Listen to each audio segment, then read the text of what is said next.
Senate will come to order. The chaplain, Dr. Black, will offer prayer.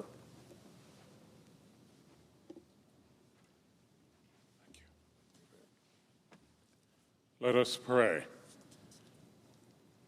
Almighty God, unto whom all hearts are open, all desires known, and from whom no secrets are hidden, abide with our lawmakers.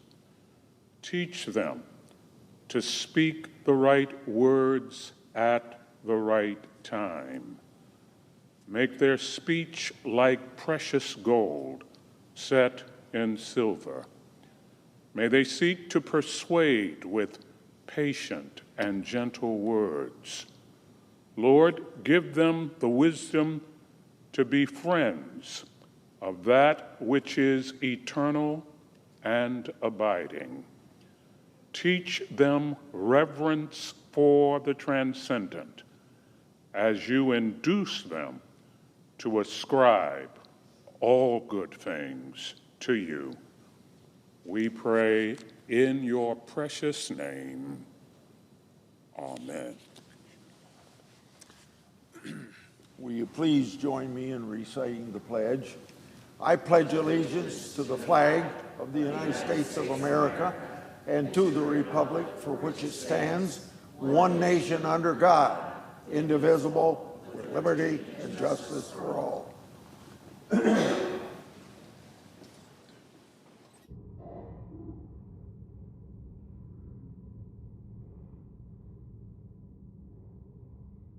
Time is reserved. Under the previous order, the Senate will resume consideration of S5, which the clerk will report. Calendar number 1, S5, a bill to require the Secretary of Homeland Security to take into custody aliens who have been charged in the United States with theft and for other purposes. Mr. President, Senator from Iowa. I ask to speak in morning business for 2 or 3 minutes. Without objection. On Sunday, January 12, it was National Pharmacist Day. I think it's quite appropriate that we pay attention and give reward to the work that pharmacists do. I would like to extend a warm thank you to Iowa pharmacists for their dedication and for their service. Now, while we commonly know pharmacists as someone who fills our prescription needs and educates us about medications, pharmacists are typically the most accessible healthcare provider, and that's especially true for rural America. Do you know what? Nearly 90% of the U.S. population lives within 5 miles of a pharmacy. Now, for several Congresses, I've been leading a bipartisan effort that's called the Pharmacy and Medically Underserved Areas Enhancement Act. This bill encourages pharmacists only where they are licensed and trained to do this, to offer their health care services under Medicare, such as health and wellness, screening, management. This is necessary because for many seniors in rural areas, it's simply easier to get to a pharmacist than it is to get to their nearest doctor. Now, also know that it's vital to protect rural pharmacists from greedy pharmacy benefit managers who have placed unfair pressures on pharmacies in recent years. In fact, I hear from a lot of Iowa pharmacists that if we don't do something about pharmacy benefit managers, we're going to continue to lose pharmacies in the small communities of rural America, and particularly Iowa. So since 2018, I and about 65 or 70 of my colleagues have been trying to hold PBMs accountable and do that through legislation, about 3 different pieces of legislation. So do this through transparency, because nobody knows what PBMs do. It's an opaque operation, and yet they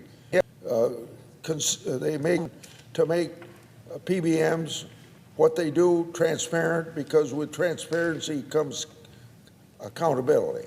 I'm going to keep fighting for our pharmacists and our consumers. I yield the floor.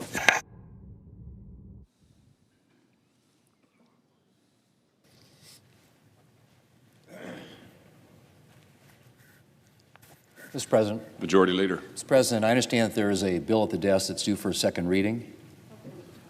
Clerk will read the title of the bill. S6, a bill to amend Title 18 United States Code to prohibit a healthcare practitioner from failing to exercise the proper degree of care in the case of a child who survives an abortion or attempted abortion.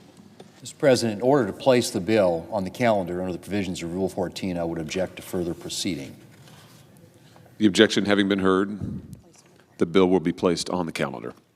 Thank you, Mr. President. Mr. President, the cabinet confirmation process is well underway here in the United States Senate.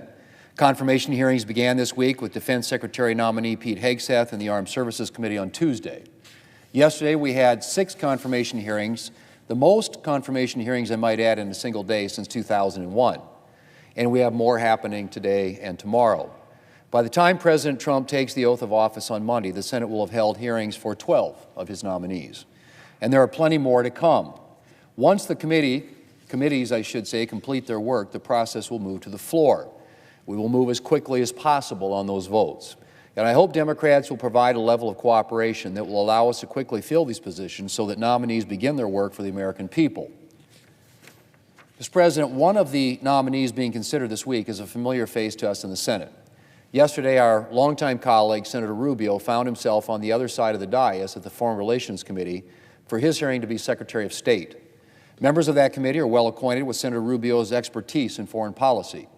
He's been a leading voice on those issues here in the Senate and on the Foreign Relations Committee since he arrived here in 2011. And yesterday, his expertise was on full display. Whether he was discussing China, the Middle East, Russia, our alliances, or anything else, our colleague demonstrated his command of international affairs. Marco also clearly laid out the philosophy he will bring to the job. He spoke about peace through strength, restoring American leadership, and advancing America's interests. Mr. President, our colleague is ready to step into the leadership void that the Biden administration has too often left on the world stage. In too many instances, the Biden administration has chosen to appease our enemies rather than demonstrate strength. He's yesterday made clear we can expect Senator Rubio to bring a moral clarity to foreign policy that has been sorely lacking in the last 4 years. That's important, Mr. President. Moral clarity. And has never been a challenge for Marco Rubio. Take our relationship with China. The senior senator from Florida has been a leading voice on the Chinese Communist Party's malign intentions and their implications for the United States. He has been clear-eyed about what the United States ought to do to outcompete China in this century. And he's been outspoken in calling attention to China's human rights abuses. He was a leading voice on China's repression of its own people in Xinjiang. And he led the charge on the Uyghur Forced Labor Prevention Act in the United States Senate. And he didn't stop once it became law. He made sure the legislation was being implemented properly. He called out companies suspected of using forced labor. And he advocated for the Biden administration to do a better job of vetting imports. Mr. President, all of us here in the Senate know Marco's unwavering commitment to freedom. He's been a strong supporter of freedom fighters in Hong Kong, and he's been outspoken in his support for Taiwan as the Chinese Communist Party has grown more aggressive. He's also a fierce defender of democracy and human rights in Latin America. His family watched their native Cuba deteriorate under a communist dictatorship, and it was conversations with his grandfather about Cuba's plight that drew Senator Rubio into public service. So it's no surprise he's one of the strongest defenders of the rights of the Cuban people. He's also a strong voice for democracy and justice in Venezuela. Marco's been outspoken in his criticism of the Biden administration's appeasement of the Maduro regime. And he was a clear voice in defense of democracy as the country suffered through Maduro's corrupt election last year. Mr. President, as we heard in his testimony yesterday, our colleague is focused on advancing America's interests. As he said, and I quote, "Every dollar we spend, every program we fund, and every policy we pursue must be justified by the answer to three simple questions. Does it make America safer? Does it make America stronger? Or does it make America more prosperous?" End quote. Mr. President, I think that's what the American people should expect from a Secretary of State and from their government. And anybody who watched his hearing yesterday knows that's what we're going to get from Marco Rubio as Secretary of State.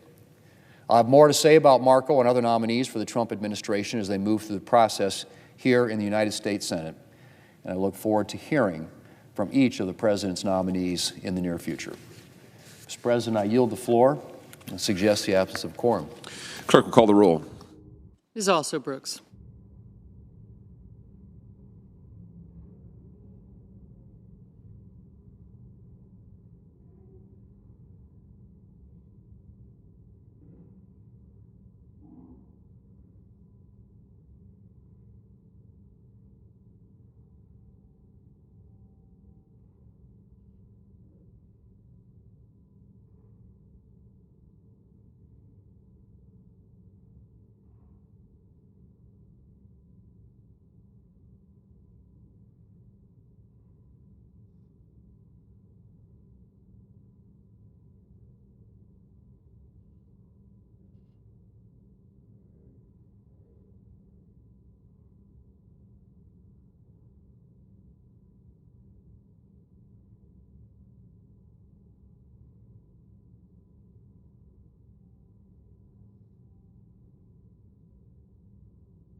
Mr. President, The Democratic leader.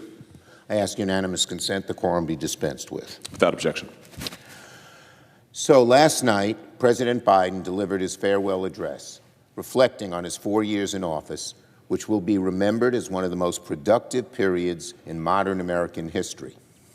Working alongside President Biden for the American people was the honor of a lifetime. When President Biden took office, America was in crisis. The pandemic was surging. The economy was reeling. Our democracy was under assault. But President Biden, with good help from Senate Democrats, got right to work.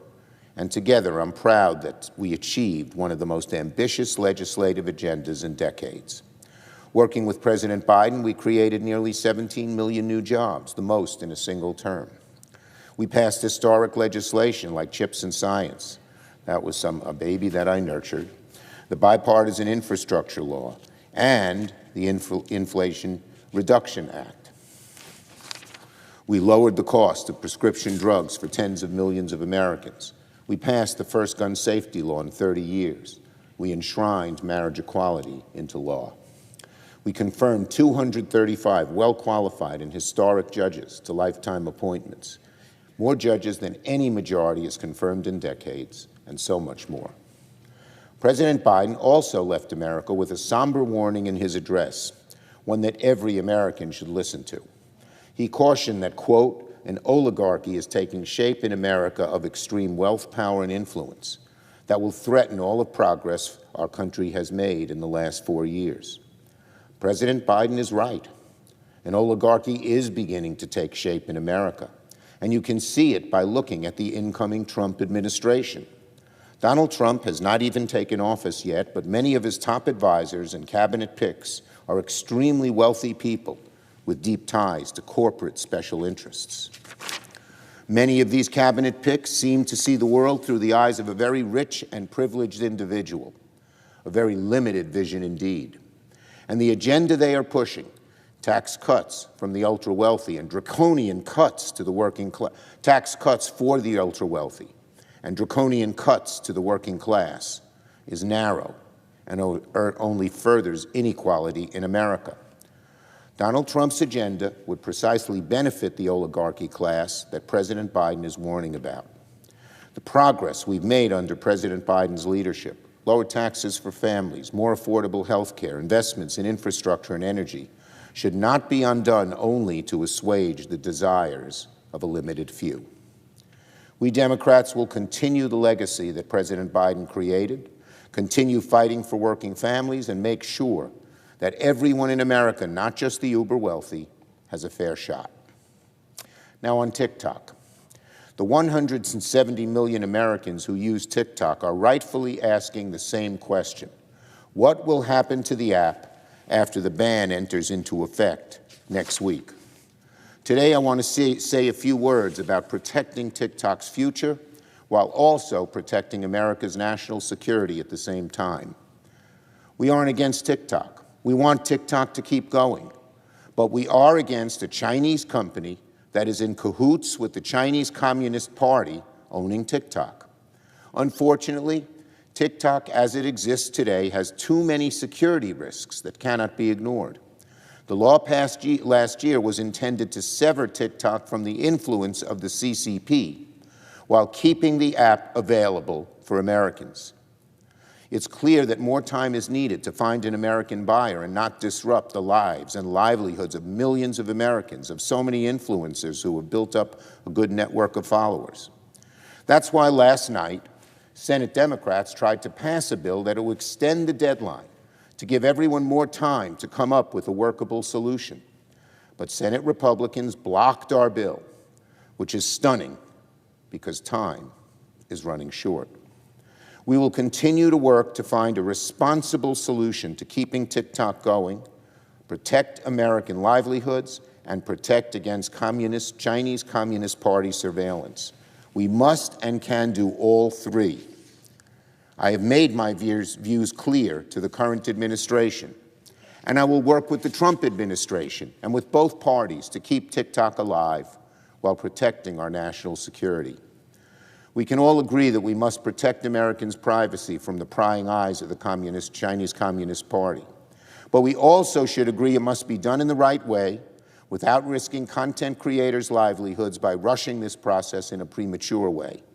TikTok should survive, but under new ownership. On nominations. This week, the American people have gotten their real first look of what's in store for them under a second Trump administration. And it's very bad news for the working and middle class. Senate Republicans, of course, are in the majority. They control, to a large extent, the final outcome of each nominee in this chamber if they stick together. And Donald Trump's hold on Senate Republicans, as we've seen throughout the nominations process, is very, very strong. Even so, there are two reasons why holding these hearings is extremely important regardless of outcome. First, they create a contrast between the parties. People will see what we stand for and our Republican colleagues stand for as they support Trump's nominees. And second, the hearings create a record to hold these nominees accountable should they fail on the job down the line, which unfortunately I think many will, given their meager qualifications. The contrast between who Democrats will fight for and who Republicans will fight for is becoming exceedingly obvious thanks to these hearings. On the Democratic side, we want answers to the things Americans are worried most about. What does Donald Trump's agenda mean for jobs, for inflation? What are Trump's tariffs going to do to people's bottom lines? Will it send prices shooting up? And people are going to ask, are my prescription drugs going to get more expensive? They're going to ask, will our broken tax system become even more unfair under President Trump in a way that rigs the system for the ultra-wealthy? These are the questions Americans care about. These are the things Democrats want answers to from President Trump's nominees. And in many cases, the answers are very, very troubling. Second, even if these nominees are confirmed in the end, given Donald Trump's hold on Senate Republicans that is so absolute, the American people deserve to have a record they can reference down the line. Candidly, many of President Trump's nominees are not fit for the job. Look at Pete Hegseth. Confirming some of these people would be a reckless roll of the dice for our country. But Republicans, under pressure from President Trump, President-elect Trump, seem willing to press ahead nonetheless. Should the time come that some of these nominees fail on the job, the hearings we're holding right now will come back to haunt our Republican colleagues, because the warnings will have been there from the start. By asking tough questions, by getting nominees on the record, by establishing that many of these individuals are unfit, these hearings will have been the canary in the coal mine that warns everyone that some of these nominees are too great a risk.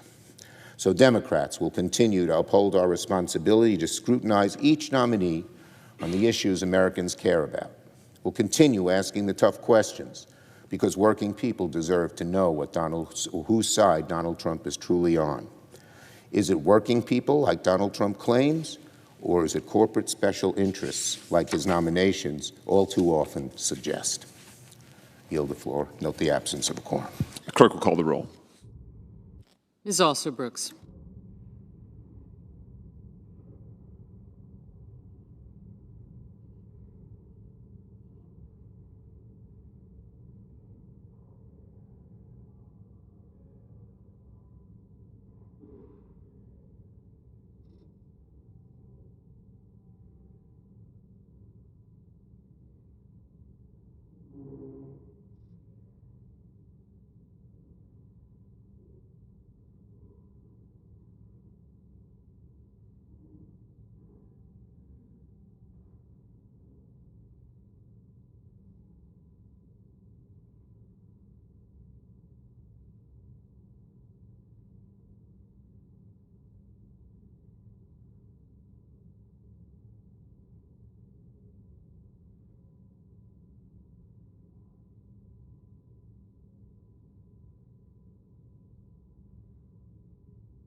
Senator from Kentucky. I ask consent that the quorum call be suspended. Without objection. Earlier this week, President Biden went to the State Department and offered a final assessment of his record on foreign policy. He insisted that his leadership had, quote, increased America's power in every dimension. That we were, quote, stronger at home, stronger in the world, more capable than we have been in a long time. I suspect the only people who buy that assessment were right there in the room with the president. No doubt, those watching from further afield found those remarks unconvincing.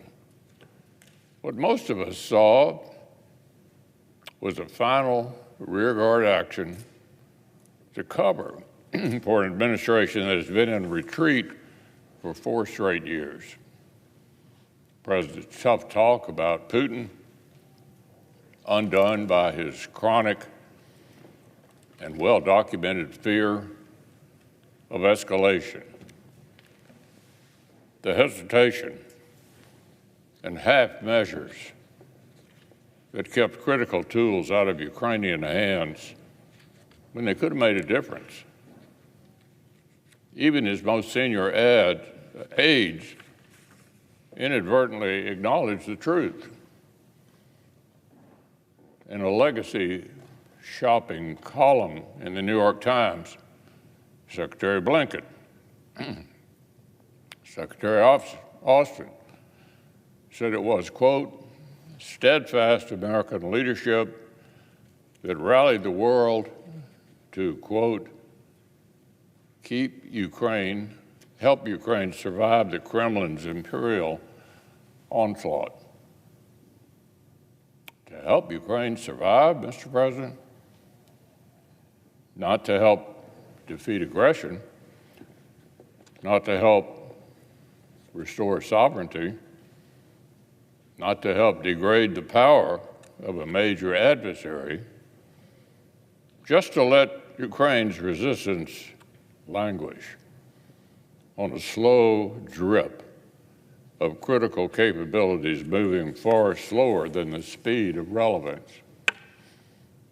Or take this administration's approach to the Middle East.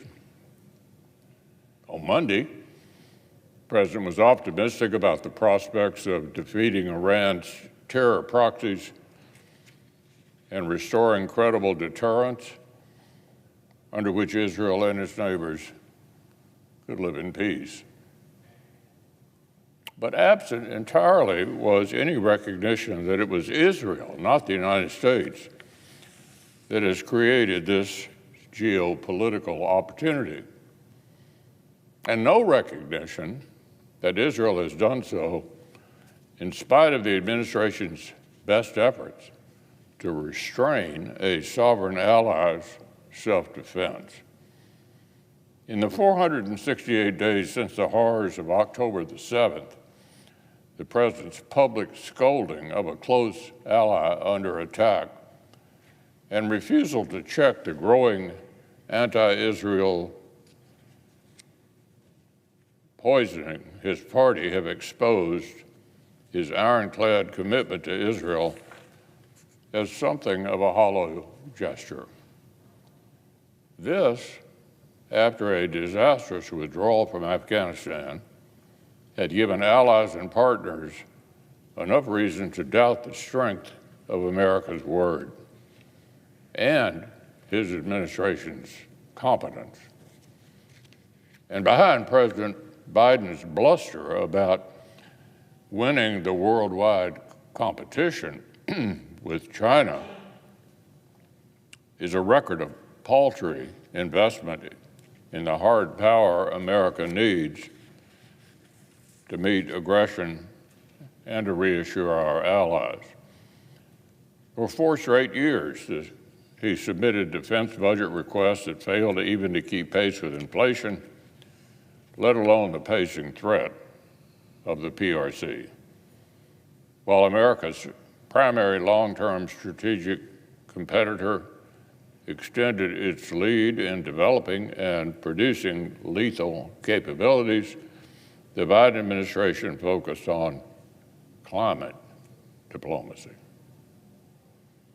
And its signature climate protectionism piqued avoidable trade fights with allies and partners we need to deter or defeat Chinese aggression. In light of the PRC's headway and closer alignment with other adversaries, America's warfighters are no better equipped today to deter and defeat aggression than we were 4 years ago, and no more certain that the institutions designed to support them actually have their backs. And from Europe to the Middle East to Taiwan Straits, the forces that wish harm to America, to our people, to our values, to our interests, and to our allies have seized an opportunity. On Monday, President Biden's foreign policy will end, and a new commander-in-chief will have to contend with his staggering failures. A new administration will have to clean up the mess their predecessors made of American power and American credibility. It's no secret that the incoming national security team will take a distinctly different approach. The president-elect has expressed repeatedly his intention to reorient American national security decision-making around a simple guiding principle: peace through strength. And he'd be right to do so. His administration's work must begin with restoring American hard power and bolstering our deterrent. The world they will inherit is more dangerous and more hostile to U.S. security interests than the one he left to President Biden 4 years ago. The free world is less likely to trust our commitments, and the authoritarians convening against us are more likely to scoff at our threats.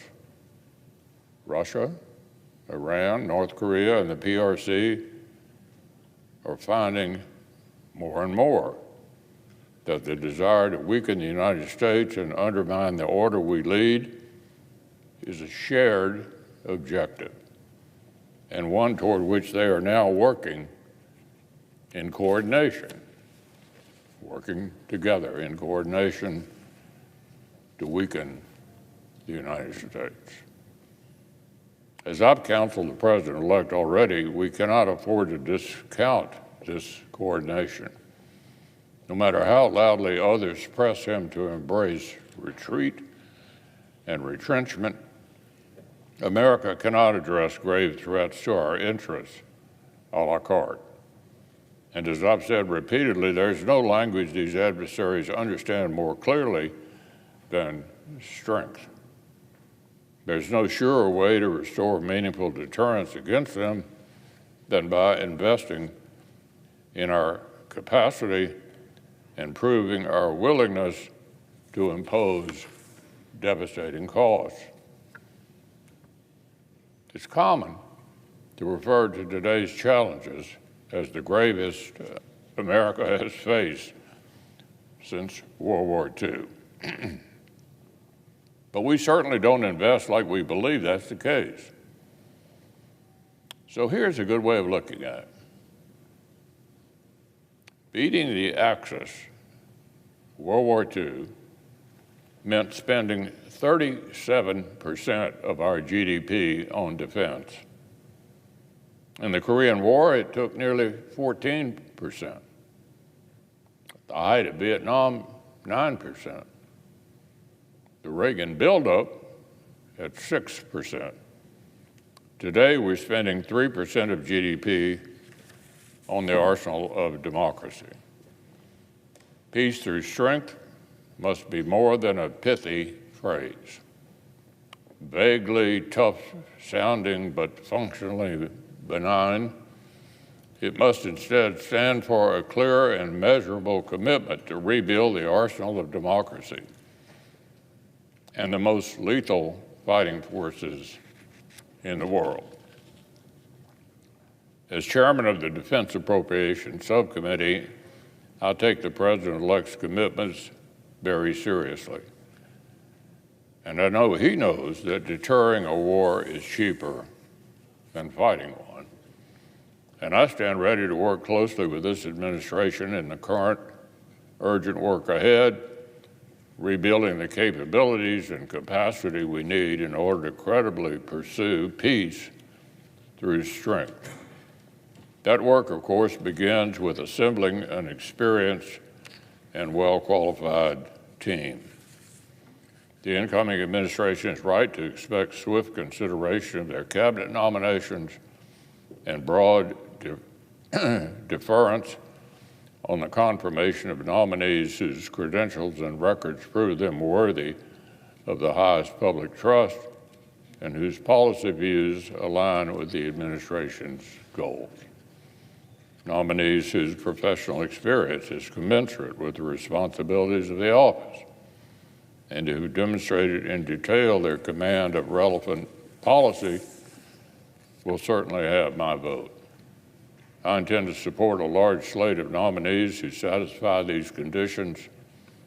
In particular, I will vote to confirm nominees to senior national security roles whose record and experience will make them immediate assets, not liabilities, in the pursuit of peace through strength. Our chance to turn the page on the damage of the Biden administration's record simply cannot come soon enough.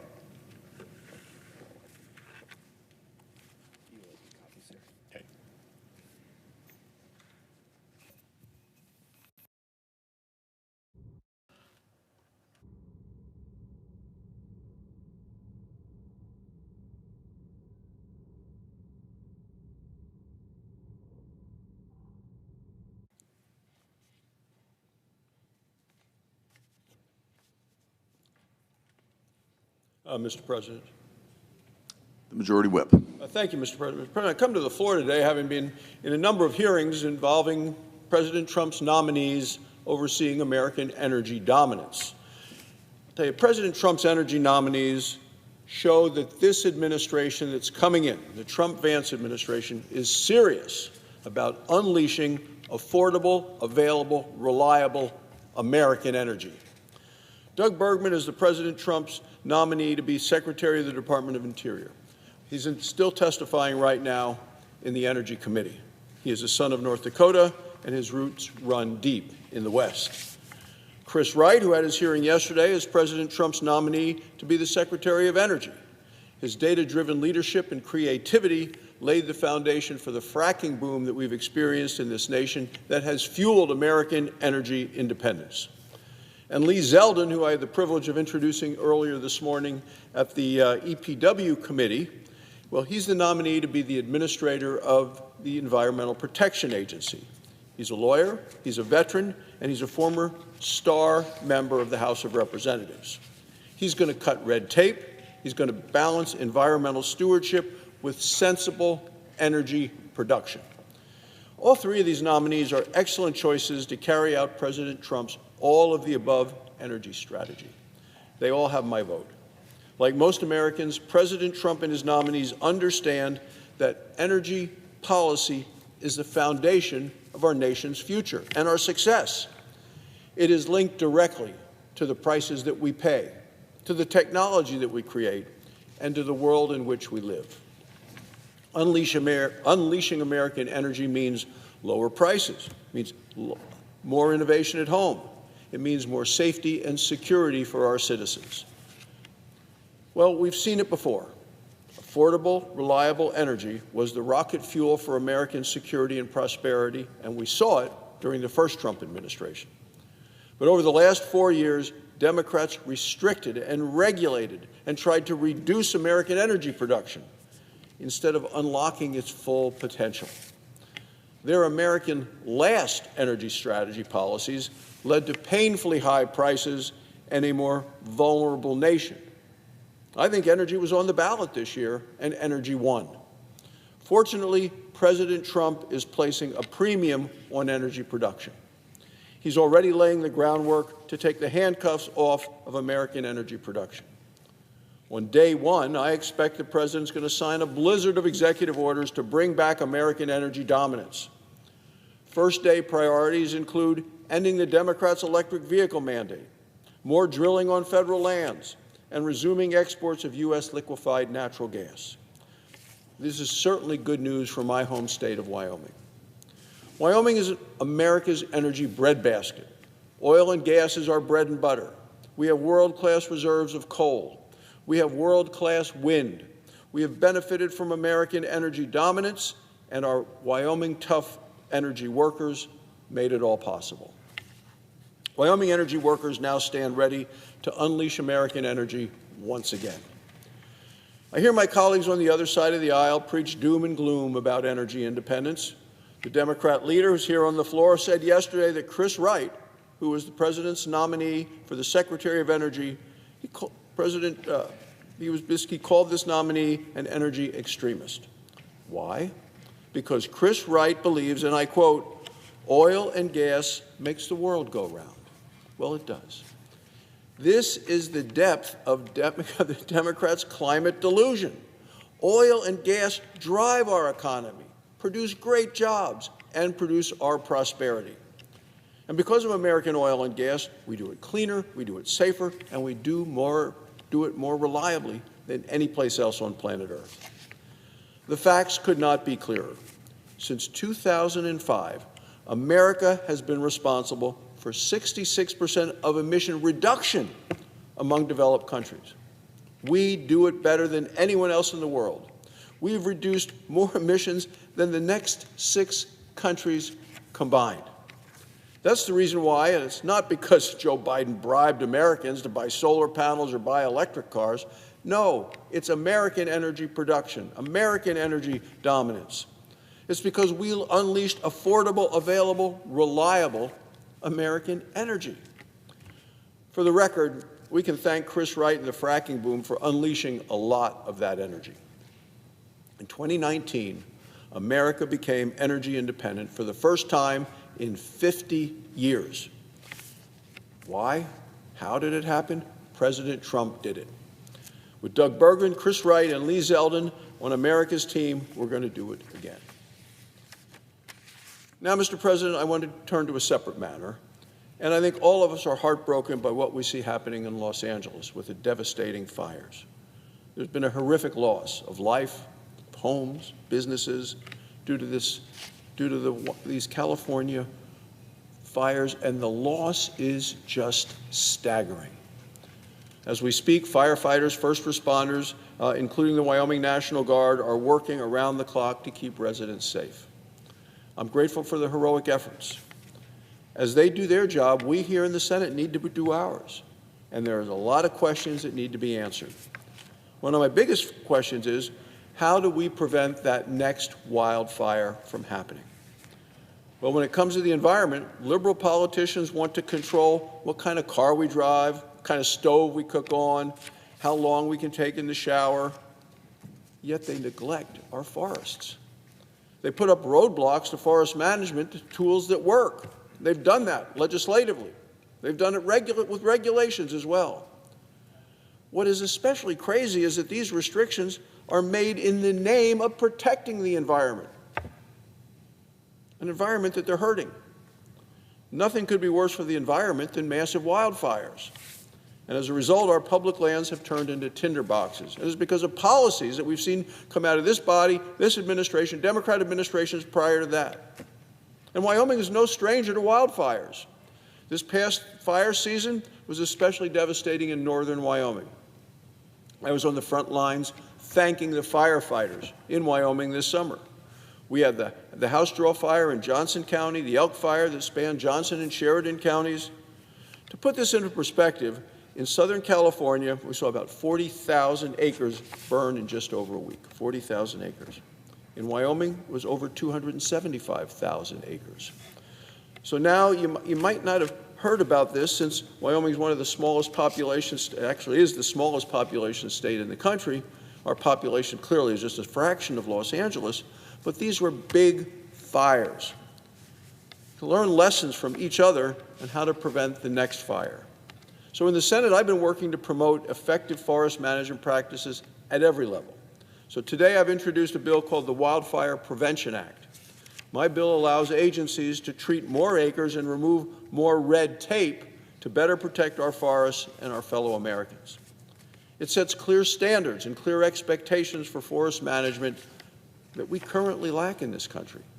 It provides the tools for the agencies for the prevention and preparation for the next time. And it requires a lot more openness about the limits and the challenges that we face on these important issues.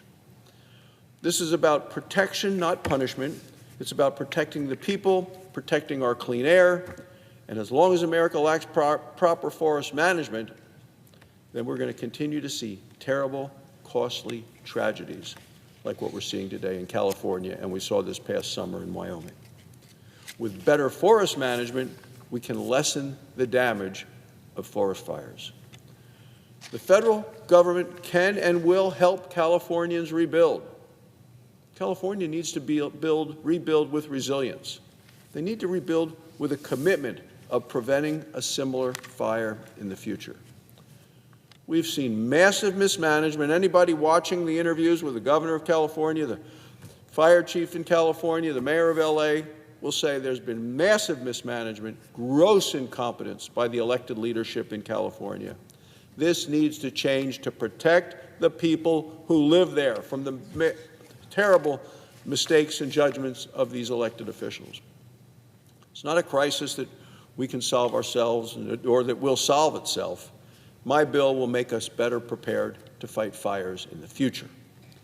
It should be attached to any disaster relief that goes to California. Thank you, Mr. President. I yield the floor.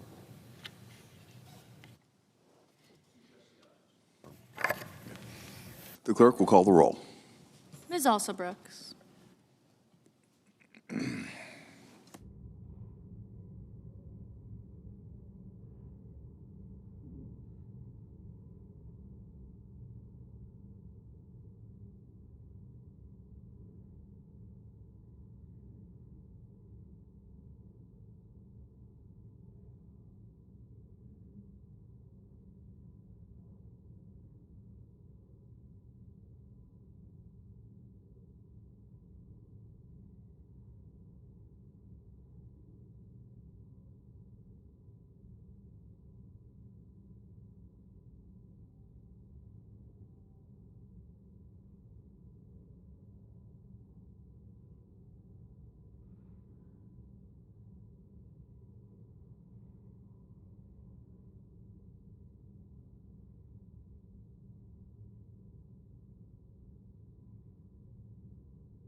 Mr. President. Senator from Texas. Mr. President, I ask unanimous consent that the quorum call be rescinded. Without objection. Mr. President, it's 4 days until President Trump will be inaugurated for the second time as President of the United States. That means we only have 4 more days of President Biden's absentee leadership. But he seems to be making the most of his final days as he goes out the door. and he certainly isn't letting it kick him on the way out. I think the most egregious example of the abuse of power, really, that President Biden is engaged in now that the election's over and he doesn't have to stand for a vote among the American people, so he pretty much has given him a thumb in the eye. Perhaps one of the most egregious examples of this was his pardon of his son Hunter on December the 1st of last year. Despite numerous efforts by the FBI and DOJ to protect Hunter Biden for the accountability for his crimes, President Biden decided to attack his own Department of Justice and say his son was selectively and unfairly prosecuted. Well, it's hard to imagine someone thinking they were unfairly targeted when entire government agencies did everything they could to protect him from coming to justice. And thanks to a diligent and careful judge who was able to expose a sweetheart deal that would have exonerated Hunter Biden previously. So he was convicted of illegally possessing a firearm, and he stood charged with massive tax fraud. President Biden said time and time again, "I promise I'm not going to pardon him." And then he turned around and he did. But he didn't stop there. He used his last days as office to go on a little pardon spree, granting clemency to 39 individuals, as well as commuting the sentences of convicted murderers on death row. These people were convicted of crimes ranging from conspiracy to commit wire fraud to, in a mortgage fraud scheme, to stealing government property, to signing false documents, bank theft, participating in income tax fraud, and a misuse of a Social Security number.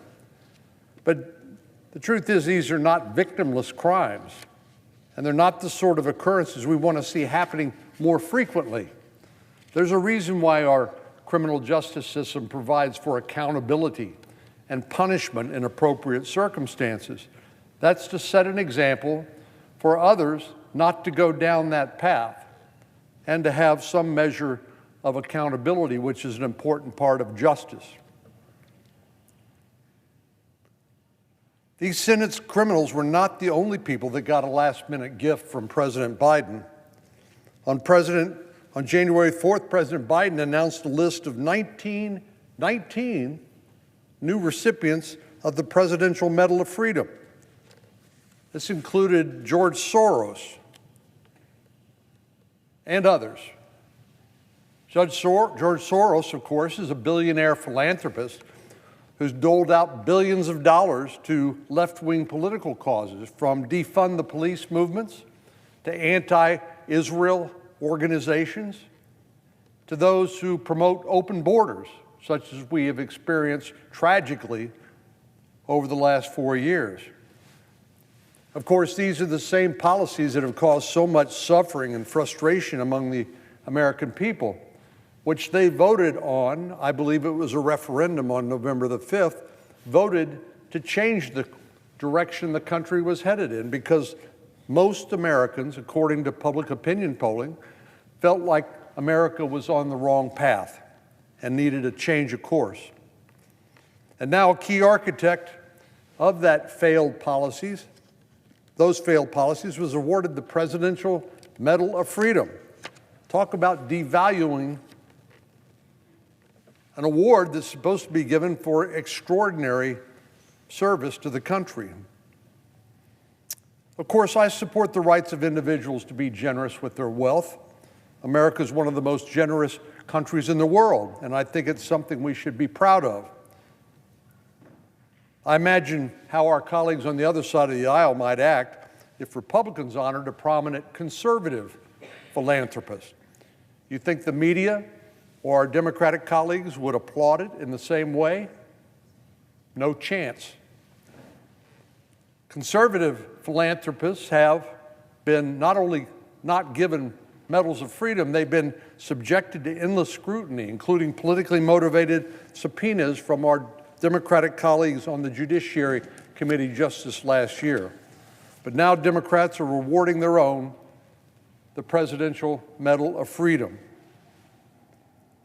It's like the hearing we had this morning on the Finance Committee. Scott Bessent, the next Secretary of Treasury, was there. We had to listen to the ranking member go on a diatribe about why it is so important that American taxpayers be exposed to a multi-trillion-dollar tax increase.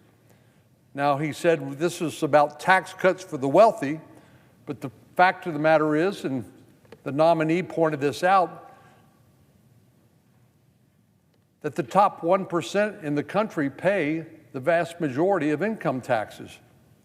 But the facts apparently are not all that important to our Democratic colleagues. President Biden wasn't finished rewarding his friends with grants of clemency and presidential honors before he left office. He also sent a parting gift to one of his favorite beneficiaries, which are radical climate activists. Now, I don't doubt that the climate's changing. I don't doubt humans have an impact on it.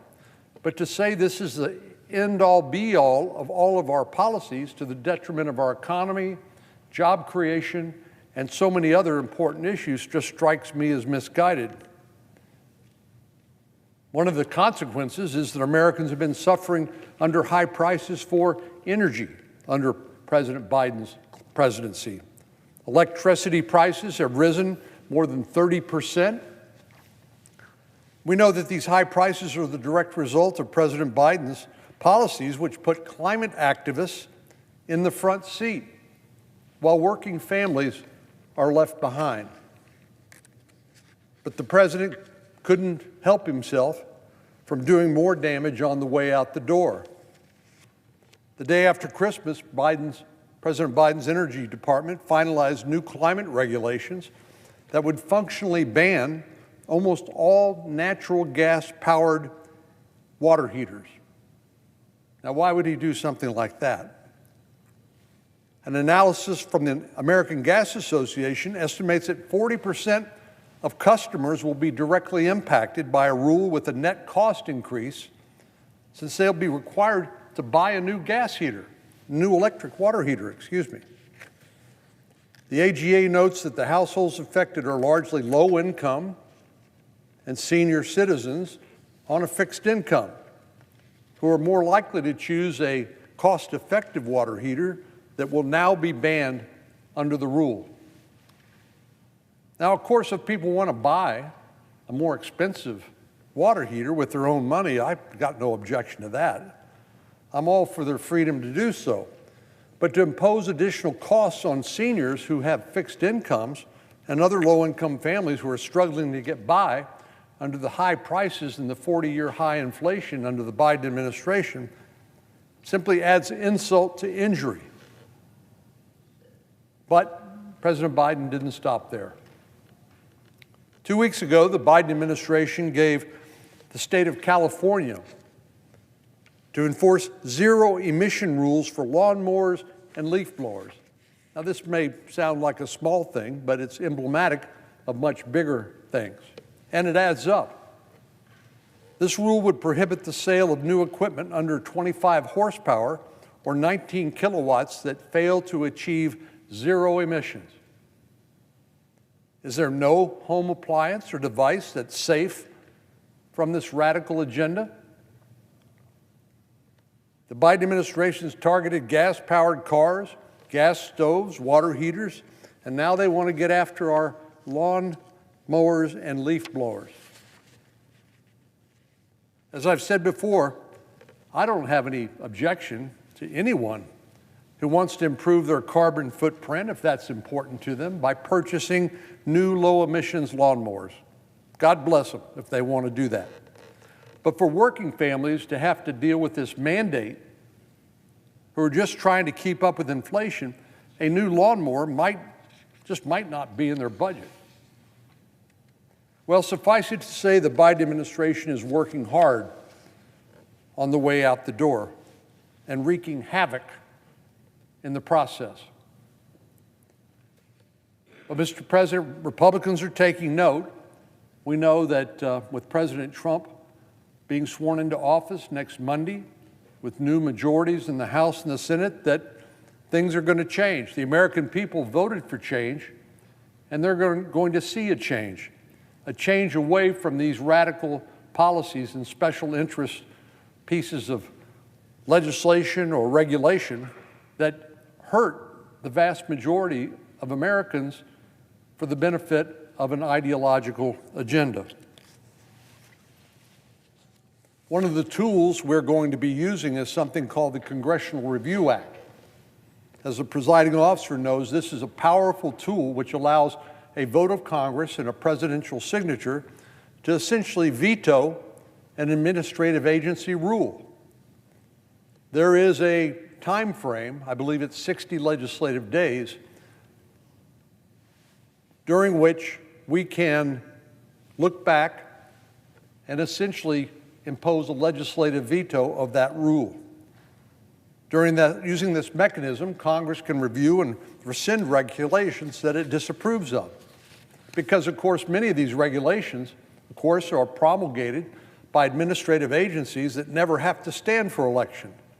They never have to appeal to the voters. They never have to explain themselves to the voters. They just do what they do, which is create more and more red tape and regulation.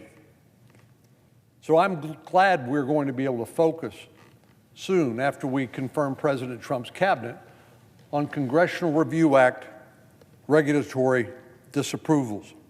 I plan on introducing a few of these myself so we can reverse many of the Biden administration's misguided regulations. And I know other colleagues plan to do the same thing. So, Mr. President, President Biden may have been busy over the last 4 months, since the last few months since the November the 5th election, but we are gearing up to be even busier undoing much of the mischief that he has wrought during these last couple of months on his way out the door. Mr. President, I yield the floor.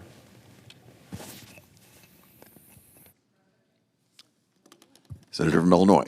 Mr. President, I ask unanimous consent to display a framed item during my remarks. Without objection. Mr. President, in these serious times, we need a serious candidate to lead our military. We need someone with merit to lead our meritocracy, someone with moral strength to be in charge of protecting our national strength. For all these reasons and quite a few more, I will not be voting to confirm the supremely unqualified Pete Hegseth as Secretary of Defense. Our troops deserve better than a guy who was seemingly only nominated because he used to host Trump's favorite TV show on Fox News. I have plenty to say about Mr. Hegseth and the many, many ways in which he would degrade our military readiness. It's no secret that I disagreed with Trump on nearly everything during his first term. Yet, I still voted to confirm both James Mattis and Mark Esper when he nominated them for this very role. The thing is, Hegseth has never led thousands of people like Mattis had. He never ran an entire army like Esper did. No, the only thing Hegseth has ever run, he's run into the ground. The only major organizations he's ever led, he's led into debt. Pete Hegseth is unqualified. He is unprepared. He is unethical. And most of all, he is unfit. Mr. Hegseth may talk about how having had dust on his boots makes him worthy of becoming Secretary of Defense. Well, as someone who left her boots in a dusty field in Iraq, let me tell you exactly why he is unfit to lead our heroes. Mr. Hegseth likes to say that our military is a great meritocracy, and I agree with that. So let's go over his supposed merits for this role. The Secretary of Defense oversees the federal government's largest agency. They manage a $900 billion budget, along with the 3 million service members and civilians who fall under its umbrella. During his time in uniform, Pete Hegseth never commanded a unit with more than 200 people. Meanwhile, on the civilian side, both organizations that he led went into debt. In fact, he so badly mismanaged one of them that they had to bring in a forensic accountant to clean up the mess that he had made. That's it. Those are his only supposed qualifications to head up one of the most complex important organizations in the world. Listen, there are plenty of Republicans whose policies I may disagree with, but who I would vote to confirm because I know that they too have spent their lives working to keep our country strong and could demonstrate why they are qualified for this role. Mr. Hegseth is not one of those people. Who knows why Donald Trump picked this guy? Maybe Hegseth's business failures makes Trump feel better about his own 6 bankruptcies.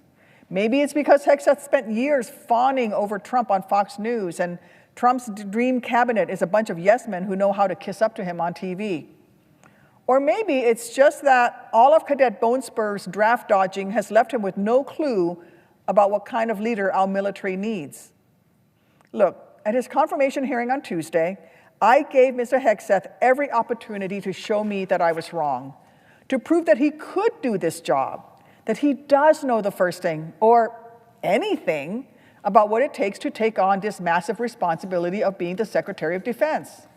I asked him basic questions that even the most junior folks working in the Pentagon would know, like naming one of the main international agreements he'd be responsible for leading. He couldn't name one. I asked him to tell me just a single country in the Association of Southeast Asian Nations. Again, he couldn't give me one, and one of those is our longest treaty ally of 190 years. Not a single one of the 10. This was shocking, and yet not surprising from a man whose main form of policy education has come from reading the Fox News teleprompter.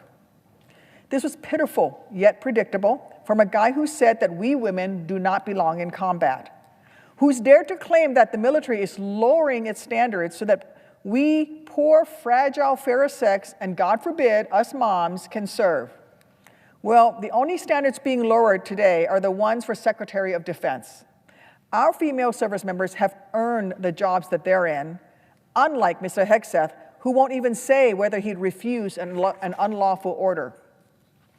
I have next to me today a framed copy of the Soldier's Creed, a poster that usually hangs over my desk here in the Senate and has done so for the last 8 years. It's the same copy that hung above my bed at Walter Reed Army Medical Center when I spent over a year in the hospital recovering from my shoot-down. The same poster whose lines I read before I was wheeled into each and every one of my surgeries. The same one whose words I repeated over and over to myself on the days when I was in so much pain that I couldn't breathe, yet was determined to fight my way back to health so I could serve again next to the buddies who saved my life. These words helped me find the strength I needed when I needed it the most, because they reminded me of who I was and that I was a proud member of the greatest fighting force on the face of the earth, whose duty it was to live up to the sacrifices of my fellow soldiers. And I'd like to quote a couple lines from the Creed right now. I will always place the mission first, and I am disciplined, physically and mentally tough, trained and proficient in my warrior tasks. Our troops followed these words every day as we asked them to do the hardest thing imaginable. We asked them to leave their families, to potentially never hold their spouse's hand again, to maybe never get to see their babies take their first steps. We asked them to do all of that and then walk into enemy fire and be good enough, competent enough, qualified enough that regardless of the threat they face, they will still be able to do their jobs.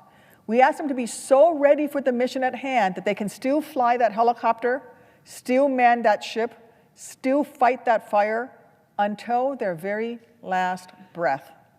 Tell me, how can we ask these warriors to train and perform to the absolute highest standards if we're going to confirm a guy who doesn't seem to care enough to prepare to lead them in any way?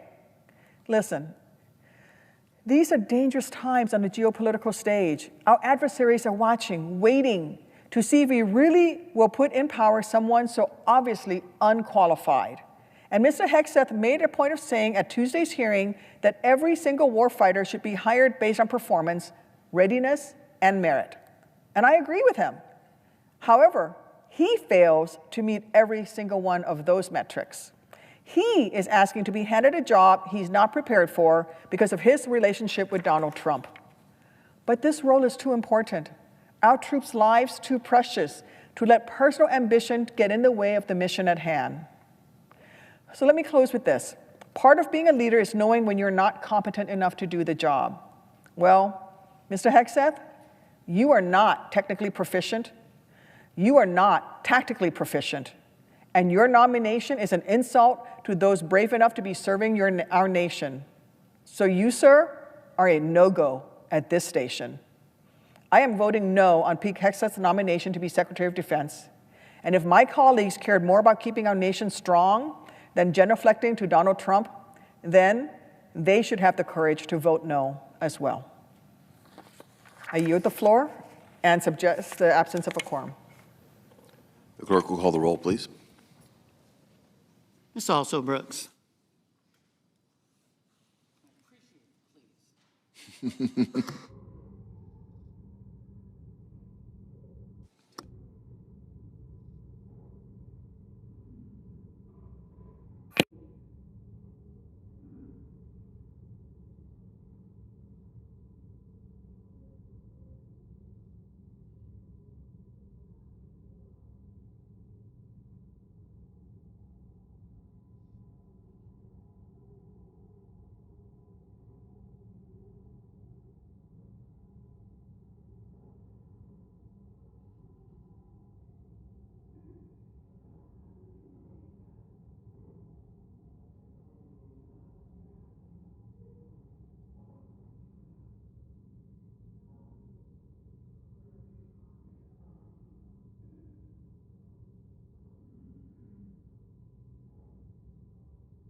Mr. President, I ask for unanimous consent to suspend the quorum call.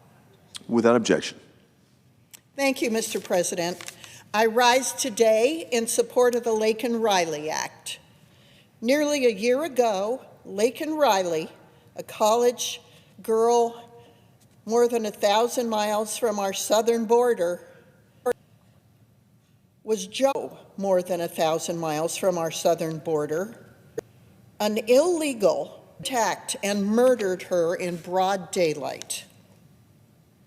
For 18 minutes, Laken Riley, that young woman in the prime of her life with boundless potential, fought for her life against an assailant who never should have been in this country to begin with. The Biden administration, the criminal's depravity, more than Laken and her family. In fact, they serve Laken and her family. Laken's killer easily crossed our southern border with millions of others.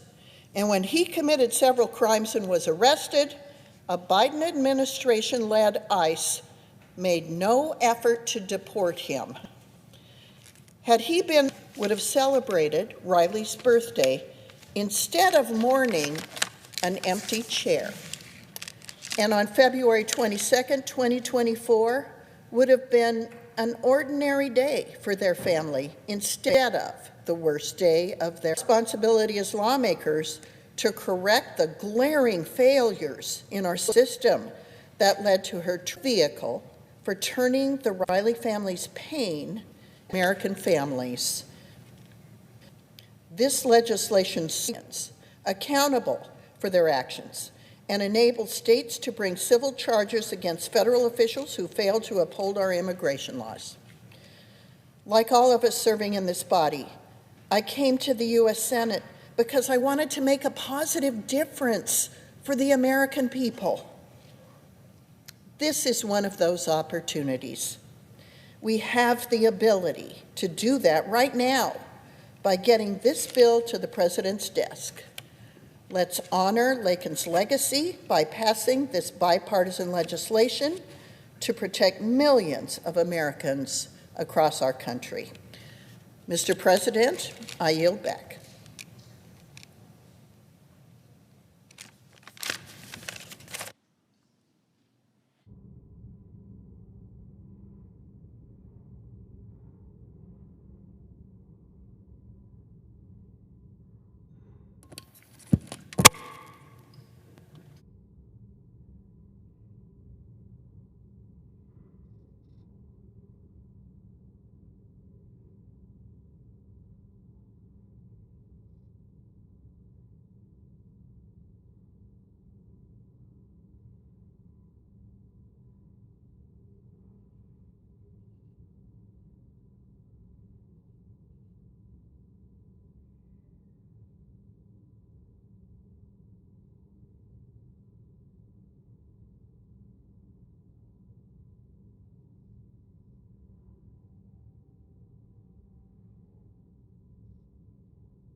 North Carolina.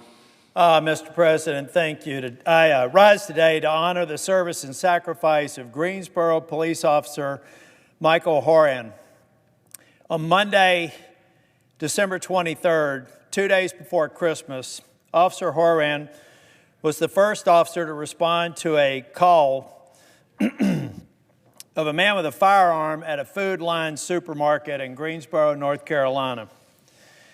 As Officer Horan entered the store and confronted the suspect engaged in a struggle that eventually led to Officer Horan being shot and killed. The suspect fled the scene and led law enforcement on a multiple county chase, and the brave men and women from various law enforcement agencies eventually apprehended the suspect on Interstate 40. Officer Horan personified the very best of law enforcement. Greensboro Police Chief John Thompson stated that Officer Horan was a valued and respected member of the Greensboro police family. He worked for the Greensboro Police Department since 2017 and had a distinguished record of service with the U.S. Coast Guard. As a U.S. Coast Guard member, Officer Horan served as a law enforcement officer, tactical fast boat instructor, and search and rescue operator for safety and security of the United States. Even when he was off duty, he exemplified valor. In 2019, Officer Horan received a life-saving award from the Greensboro Police Department for saving a father and son who had been caught in a rip current at a beach at Emerald Isle. For as impressive as Officer Horan was for his exemplary work, it was his job as a family man, loving husband, father, and son. One of his colleagues noted that one of the main things most people would know about Officer Horan was how much he loved his family. He loved his daughter. If you ask anybody in the department to describe him, one friend said, I feel like his daughter would be in every conversation. He loved his family, and he included it in virtually every conversation he had with his colleagues. He upheld the oath to protect and serve his community and his country. He exemplified what it means to be an extraordinary public servant, and he made the ultimate sacrifice. My deepest condolences go out to Officer Horan's family for their tremendous loss. And my condolences go out to the community of Greensboro, which lost one of their finest, most decent public servants. And we will never forget his service. Mr. President, Officer Horan actually passed away a year ago last December. We were not in session at the time, so I thought it was appropriate to recognize the anniversary of his death. But I want to talk a little bit more, Mr. President. Since 2015, when I first took office as a U.S. Senator in my home state of North Carolina, we have tragically lost far too many law enforcement officers. In fact, we've lost 85 in the time that I've been a U.S. Senator since 2015. This includes deaths related to law enforcement assaults, gunfire, vehicular pursuits, and duty-related illnesses. These officers took an oath to protect and serve our communities. These heroes made the ultimate sacrifice, giving their life to protect their communities. I will not get into all the details about each officer, Madam President, but Mr. President, what I would ask is unanimous consent to provide a list of the fallen officers since I've been a member of the U.S. Senate to be included in the record. Without objection. Thank you, Mr. President. As we start the 119th Congress, my colleague from North Carolina, who is currently presiding, I think we both agree that we want to emphasize that Congress has a role in supporting and protecting our law enforcement officers across this country. According to the National Fraternity Order of Police, in 2024, 342 officers were shot in the line of duty. Of those officers, 50 officers were tragically killed by criminals. Unfortunately, over the past few years, we've seen shameful behavior from certain, and I hope and I pray that it's a minority of our society. But we have people out there raising money for fundraising runs called the 13.12 mile run. 1312 translates into ACAB. And on their website, they proudly proclaim that ACAB stands for All Cops Are Bastards. Let that sink in. It's appalling to hear this kind of rhetoric, and it has to stop. These dangerous statements not only create distrust and disdain for our brave men and women in blue, the vast majority of which are good, hardworking people that we all know in our communities, but it's made their job to protect and serve more difficult and more deadly. We've got to do better. We've got to protect law enforcement, and that's why I plan to reintroduce multiple pieces of legislation in the coming weeks. First among them is going to be the Protect and Serve Act. It makes a federal crime for anyone who knowingly causes or attempts to cause bodily harm or injury to a law enforcement officer. It's amazing it's not a crime already. I hope to do so with strong bipartisan support when I file the bill and get it passed in this Congress. We also must act to punish criminals who intentionally murder law enforcement. That's why I'll also be introducing the Justice for Fallen Law Enforcement Act. This legislation would create a criminal penalty for the murder of a local, state, or federal law enforcement officer, punishable with a death penalty or life imprisonment without parole. I urge all Americans listening to contact their senators and representatives, tell them that you want to protect law enforcement officers, and support enhancing penalties for those who would do them harm. The men and women in blue are heroes. They deserve our support. We need everyone in our communities to stand up to these people who would not want them in the community, who would not want them to respond to a 911 call. Can you imagine that? Can you imagine our communities if the logical conclusion of these people who hate law enforcement officers so much that they proudly profess that all cops are bastards publicly to raise money? We need to increase awareness, and we need to make absolutely certain that every man and woman in blue knows we have their back. Thank you, Mr. President.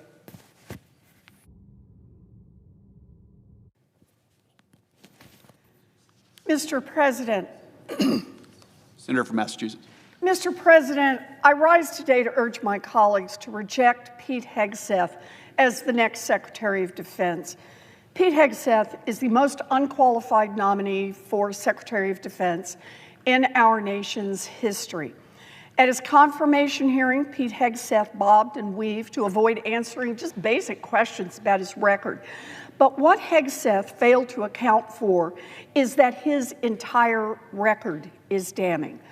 I'd like my Senate colleagues, people who are seriously considering voting to confirm Pete Hegseth, to think long and hard about this decision.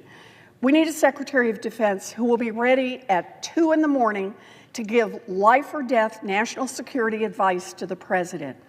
Would you trust Pete Hegseth, who has allegedly been so drunk at work events that he passed out on a bus and urinated in front of the hotel where his colleagues were staying? Would you trust him to answer that call?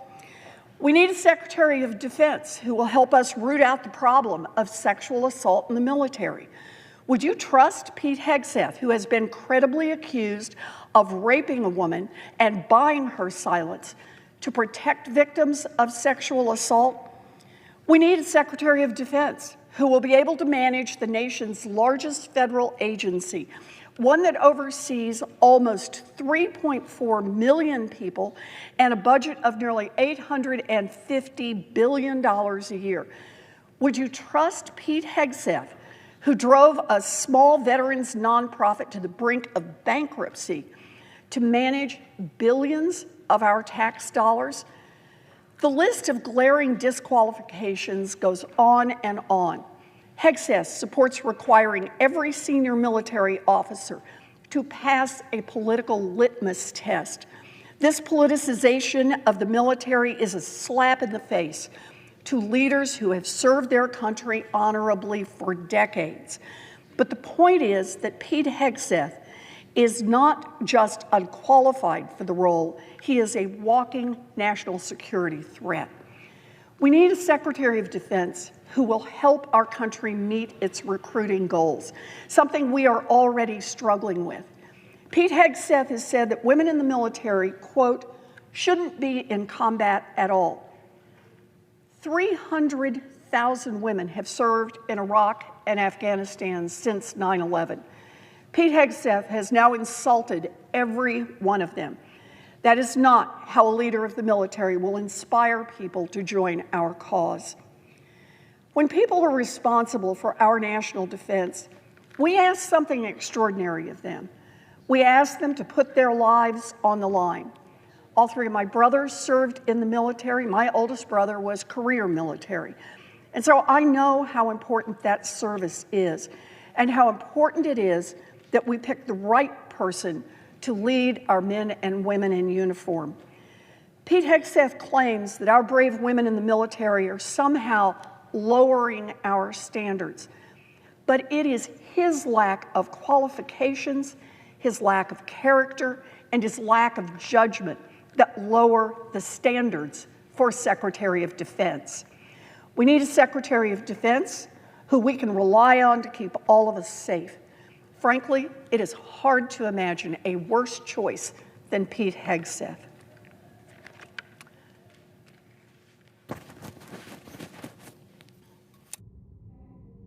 Mr. President, I yield the floor. Senator from Alabama. Thank you, Mr. President. Mr. President, the last 4 years have been nothing but short of a national nightmare. The run-up to the nightmare began in 2020 after fending off a ridiculous impeachment attempt in the early months of 2020. President Trump was riding high. The economy was booming. Under President Trump, we saw record levels of low unemployment for all Americans, especially among Black and Hispanic Americans. Inflation, which is ultimately a tax on the paychecks of hardworking Americans, was also at record lows. We had the most secure border in history. Dangerous terrorists, cartel members, and human traffickers weren't flooding into our country.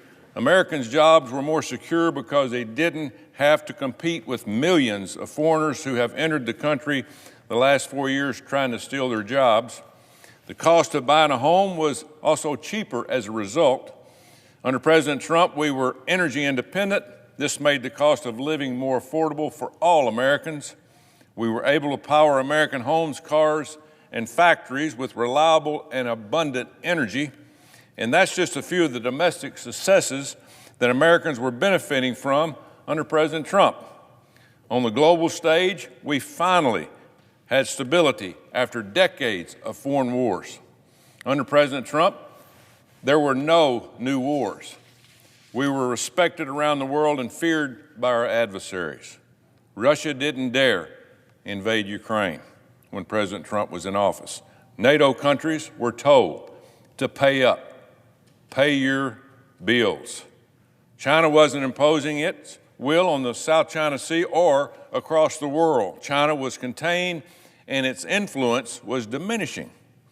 Under President Trump, the Abraham Accords were signed, bringing peace to the Middle East, and we've seen the last few years achieving peace in the Middle East was no easy feat. But President Trump achieved it, and he did it quickly. The United States and the world were in harmony. The left couldn't stand these many successes that President Trump administration was achieving at home and abroad, so they pulled out all stops to take him down. That's when the deep state bureaucrats and globalist organizations worked together to intensify the COVID-19 crisis. At the same time, the George Floyd riots erupted and destroyed cities across our country. Liberal DAs and politicians didn't do anything to stop it. It was absolute anarchy, total chaos, orchestrated by left-wing politicians, the media, and Antifa thugs. Meanwhile, the media tried to manufacture a scandal because President Trump held up a Bible in front of a historic church. While the rioters burned the city of D.C., all of this was ignored. It was all a ploy to take down President Trump and tarnish his legacy. Before the plot to take out the president was in full swing, we saw America achieving heights we had never, ever seen before. And for a moment, the left thought they had been bested by Trump with the COVID sham and the Floyd riots, and ultimately by rigging the election. But after controlling Biden, by hiding him in the basement, and then installing him as president, the Democrats were like a dog who finally caught the car. Once the Democrats took the White House, they quickly realized they didn't know how to run the country. It's not quite like running a struggle session in Berkeley, in a Berkeley classroom, or leading an HR call for a woke corporation. The Democrats had 4 years to show the country they could govern more effectively than President Trump. But what have they done? What's one thing they've done to make our country better? I can't think of one policy, one law, or directive that actually benefited the American people. From day one, Joe Biden and Kamala Harris invited foreigners to illegally enter our country. They weren't shy. Joe Biden told foreigners to surge the border, and you should all come. While the administration opened the border, they shut down the Keystone Pipeline, making Americans pay more for groceries and gas. The Biden administration engaged in a culture war domestically, embracing far-left ideas about sexuality, gender, and race. We've been told repeatedly over the past 4 years that men can get pregnant. And the Democrats didn't just push woke ideology on adults, they forced it on children in their classrooms and on social media. They've supported biological men competing in women's sports. They are perfectly okay with men sharing locker rooms and showering with girls. The Biden administration published a rule that would destroy Title IX, which was created to protect women and girls, all in the name of gender equity. You know, not only did Democrats wage war on American culture, they weaponized our justice system, going after President Trump, conservatives, and anyone who dared to oppose their agenda. Just look at how they went after the January 6th protesters, pro-lifers, with the FACE Act, parents at school boards, and the dozens of illegal actions they took against President Trump.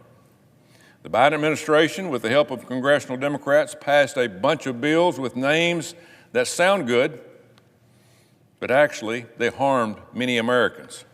Take the Inflation Reduction Act, for example, one of their prize bills that they passed in the last few years.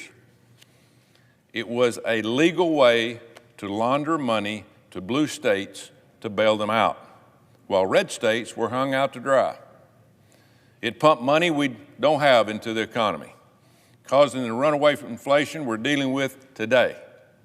The administration was also weak in the world stage, appeasing every interest but the interest of American people. This administration was committed to cozying up to Iran by reinstating the Joint Comprehensive Plan of Action. As if the world wasn't already a dangerous place, why would President Biden administration agree to help Iran improve their nuclear facilities? It makes no sense. This administration bent over backwards for NATO, handling over billions of hard-earned American taxpayer dollars with no plan on ending the war in Ukraine. It executed a disastrous withdrawal from Afghanistan that left 13 service members dead, with many others severely wounded. This administration was basically asleep at the wheel. Who was running the country? Well, it wasn't Joe Biden. It was clear from the 2020 campaign that he didn't have the mental capacity to be president. To make matters worse, he spent 570 days, 40% of his presidency, on vacation. Instead, the White House was run by a committee of left-wing staffers and special interests who ultimately ran the country into the ground. And the media and the Democrats were complicit. It's truly shameful what they have done to this country in the last 4 years. But now we're finally turning the page. We are entering a new golden age in America with President Trump's return to the White House. And this is our last chance at righting the ship the left has steered so far off course. President Trump will return our country to the values of life, liberty, and the pursuit of happiness. We will return to the Judeo-Christian beliefs and principles of the West that made our nation so great. And how should the Senate help return our country to these principles? We need to confirm every single one of President Trump's nominees as quickly as possible. We don't have time to drag our feet on any of these nominees. The Democrats never once attempted to block President Biden's cabinet nominees. 0 Senate Democrats voted against any one of his picks. 0. President Trump needs to be able to exercise the full power and authority of his office as soon as he's sworn in, and that requires confirming his cabinet picks. It will also require the issuing of executive orders to undo anything that President Biden has done and taking congressional action to put these policies in place. Expect a flurry of executive orders, a new offensive idea to rebuild our broken country. Expect executive orders on the border, on unleashing American energy and getting DEI out of our government and out of the lives of American people. We also need to get behind President Trump on passing one reconciliation bill that will secure our border, reignite our energy independence, and cut taxes so the American economy can boom again. On the global stage, the Senate needs to get behind President Trump pressuring NATO, all the NATO countries, to pay their fair share. No more military handouts for European countries, and no more lighting taxpayer dollars on fire on behalf of Ukraine. It's time to get this war over with. The Senate needs to support President Trump and exert maximum pressure on Iran and other terrorist organizations wreaking havoc on the Middle East and the West. We also need to join President Trump's commitment on shrinking the federal government through strong congressional action. We will do this by working closely with the Department of Government Efficiency, better known as DOGE. We need to shrink the government, cutting the ridiculous regulations that are crushing American small businesses. And finally, we need to focus on accountability. We need to hold people accountable for the damage that has been done to our country. We need to support the pardon of January 6 protesters who were wrongly prosecuted and horribly treated by our justice system. We need to step up and fight for pro-life protesters who were persecuted by the administration under the FACE Act.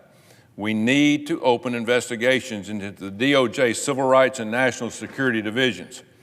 And that starts with confirming Kash Patel and Pam Bondi to the post where President Trump needs them, and needs them in a hurry. We need to be aggressive in these pursuits. Senate Republicans need to demonstrate courage and will and resolve like President Trump showed on the campaign trail. Are we willing to take a bullet for this country like President Trump did? Are we willing to take on the fake news media who will try to undermine his everyday agenda? The job ahead of us won't be easy. The economy's in bad shape. Job numbers are down. Inflation is sky high. Our enemies are on the move abroad and in the interior of our country. But the American people chose President Trump and the Republicans for such a time like this. They gave us a mandate to deliver them from the past 4 years of hell that this administration has caused. But now, it's a new day in America. The nightmare is almost over. And in a few more days, the sun will rise in America. Greatness awaits us if we answer the call of the American people. Mr. President, I yield the floor.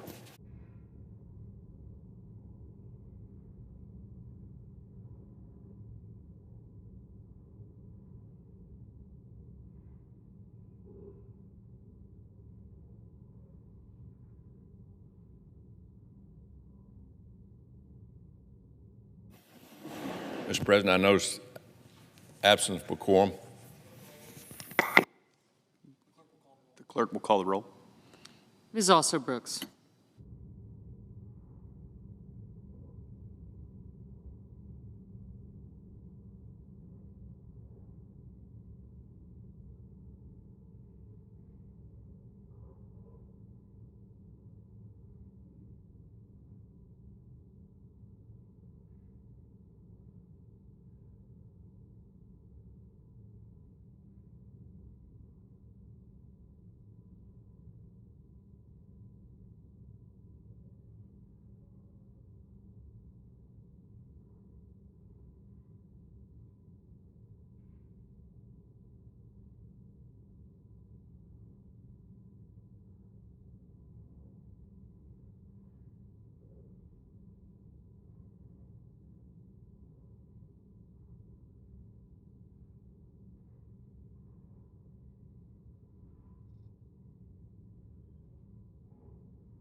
Mr. President, Senator from California. are we in a quorum call at the moment? We are. Ask that the quorum call be suspended. Without objection. Thank you. Thank you, Mr. President. As you and everybody here knows that a little bit over a week ago, fires broke out in Los Angeles County. And so many of you have reached out in the time since to offer your support, offer your assistance, and even offer condolences for those who have perished in this significant disaster. And I want to thank you for your initial outreach. My colleague, Senator Schiff, and I have come to the floor today to provide you all a little bit of an update and to lay a foundation on some of the key issues that we're going to need to work together on as we move forward. And let me begin by just taking a step back for a second and acknowledging that even before the winds increased last week, we knew that the risk of a potential large fire was high. In the midst of a historically dry season in Southern California, forecasters predicted hurricane-force winds along with little to no humidity. Essentially, a dry hurricane condition, if you can imagine that.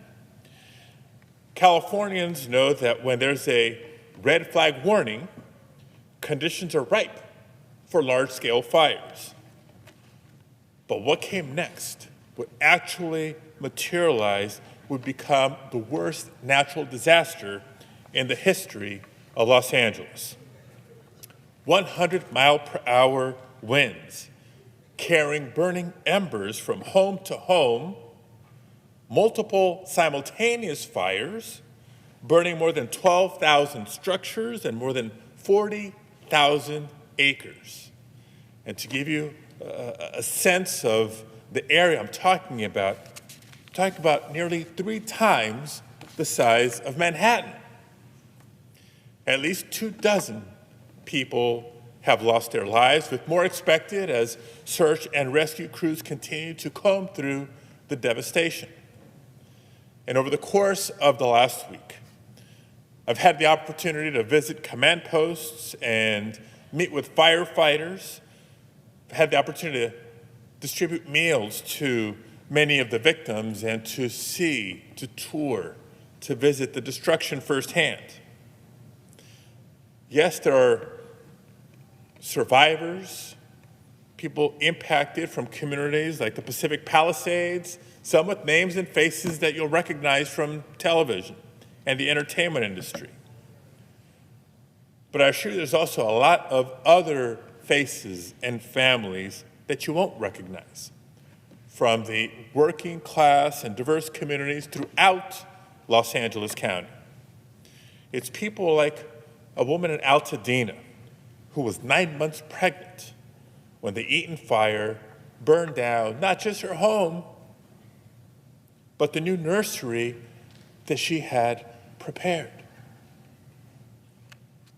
And it's a 66-year-old man who stayed to try to protect the home that had been in his family for 5 decades, but who was found dead with a garden hose in his hand. You can imagine his last moments. It's one of the reasons why I've been saying over and over that every house you see is really a home, and every home represents a family who now mourns maybe the loss of a relative, maybe the loss of their home, or a loss of irreplaceable items like family photo albums, or a wedding dress, or baby pictures of a loved one's red, white, and blue military burial flag. But through the destruction, we've also seen some signs of hope, like the firefighter in the Pacific Palisades who offered to go back and save 2 dogs trapped while the neighborhood was still burning. Or a 14-year-old Avery who saw the devastation that hit her community and created a charity, Altadena Girls, to provide beauty products and clothes to her friends so that they could feel like themselves again while coping with this disaster. Every day we hear stories like theirs. Even in the midst of a disaster, people coming to each other's aid. But even as I stand here today, as we stand here today, the fires are still burning and the fight continues. Our hearts go out to all the impacted families, and they also go out to the heroic firefighters and other first responders working tirelessly through multi-day shifts to put out these fires. Not only the brave state and local firefighters, but I want to acknowledge the federal firefighters too. To the state and local officials working day and night to protect our state and our communities, thank you. And I also want to acknowledge Governor Newsom for his steady hand during this time. And we are so grateful to our neighboring states who continue to send resources. And no, not just states that are considered blue states like Oregon and Washington, but states that many people refer to as red states like South Dakota and Wyoming and Montana and Florida, who continue to send resources with no strings attached, no conditions. This is what we do for each other. There's a reason it's called mutual aid. And I also want to thank every one of my colleagues who, in 2023, helped me to secure 7 C-130 air tankers for California. They were surplus military aircraft that California received and paid to retrofit, the first of which is already on the scene fighting these fires as we speak. But soon there will come a time when we need to more than just support our response to these disasters. We'll need support for our recovery. And we expect Congress to support California, just as Congress has been there for states across the country in their times of crisis, with no conditions and no strings attached. Because our recovery isn't just a California fight.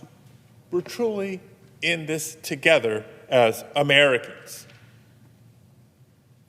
Whether it's wildfires across the western United States, or tornadoes in the Midwest, ice storms in Texas, or hurricanes in the Southeast, Mother Nature does not distinguish between red states and blue states, and neither should our disaster response efforts or our recovery efforts.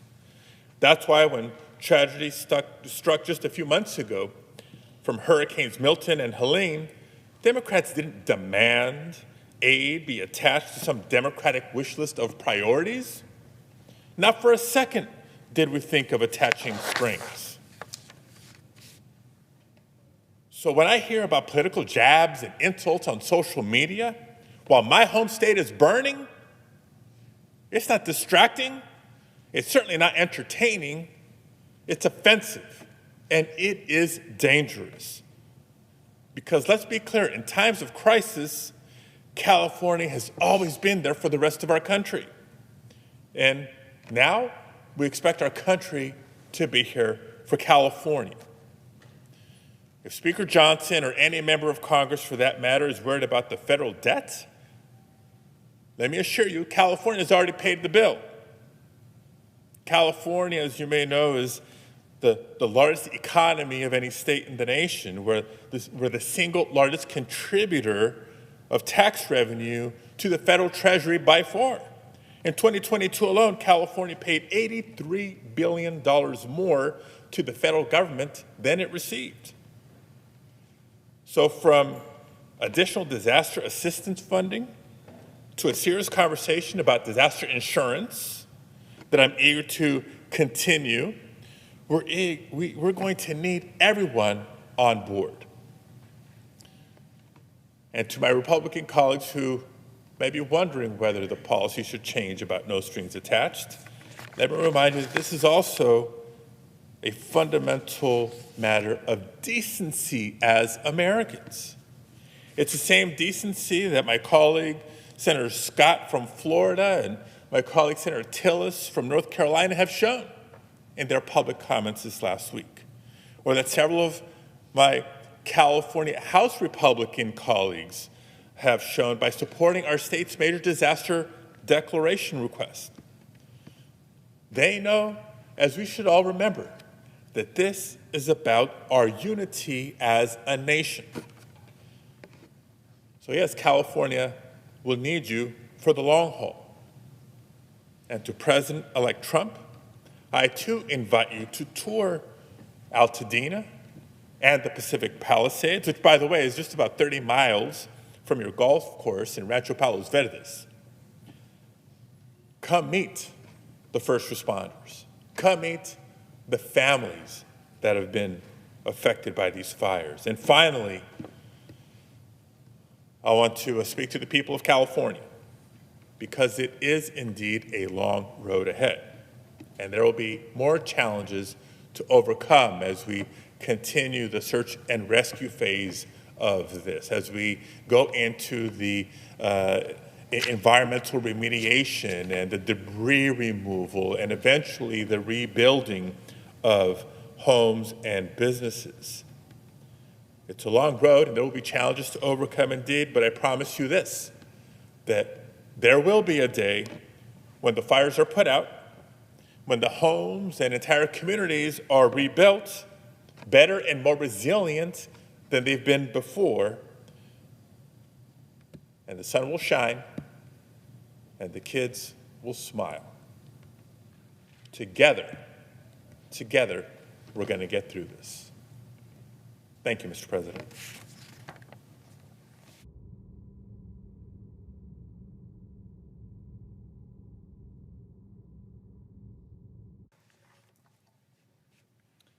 Mr. President, Senator from California. I rise today to address the Senate on behalf of the people of California, and I thank my colleague, Senator Padilla, for his leadership during this time of incredible difficulty and strain for our fellow constituents. The unimaginable has happened, and our hearts are broken. A city encircled and ablaze in a perfect storm of fire and wind, and with a system stretched beyond its breaking point. A natural disaster so immense in size and scale it will dwarf any recovery and rebuilding effort since the 1906 San Francisco earthquake and fire. It is that immense and impending recovery effort that I'm asking and I'm pleading for your help with today. Already the support that you and the President have given California have helped firefighters battle the flames, helped save lives, and helped those who have lost everything find shelter. And I want to express my particular appreciation for President Biden and what the administration has done.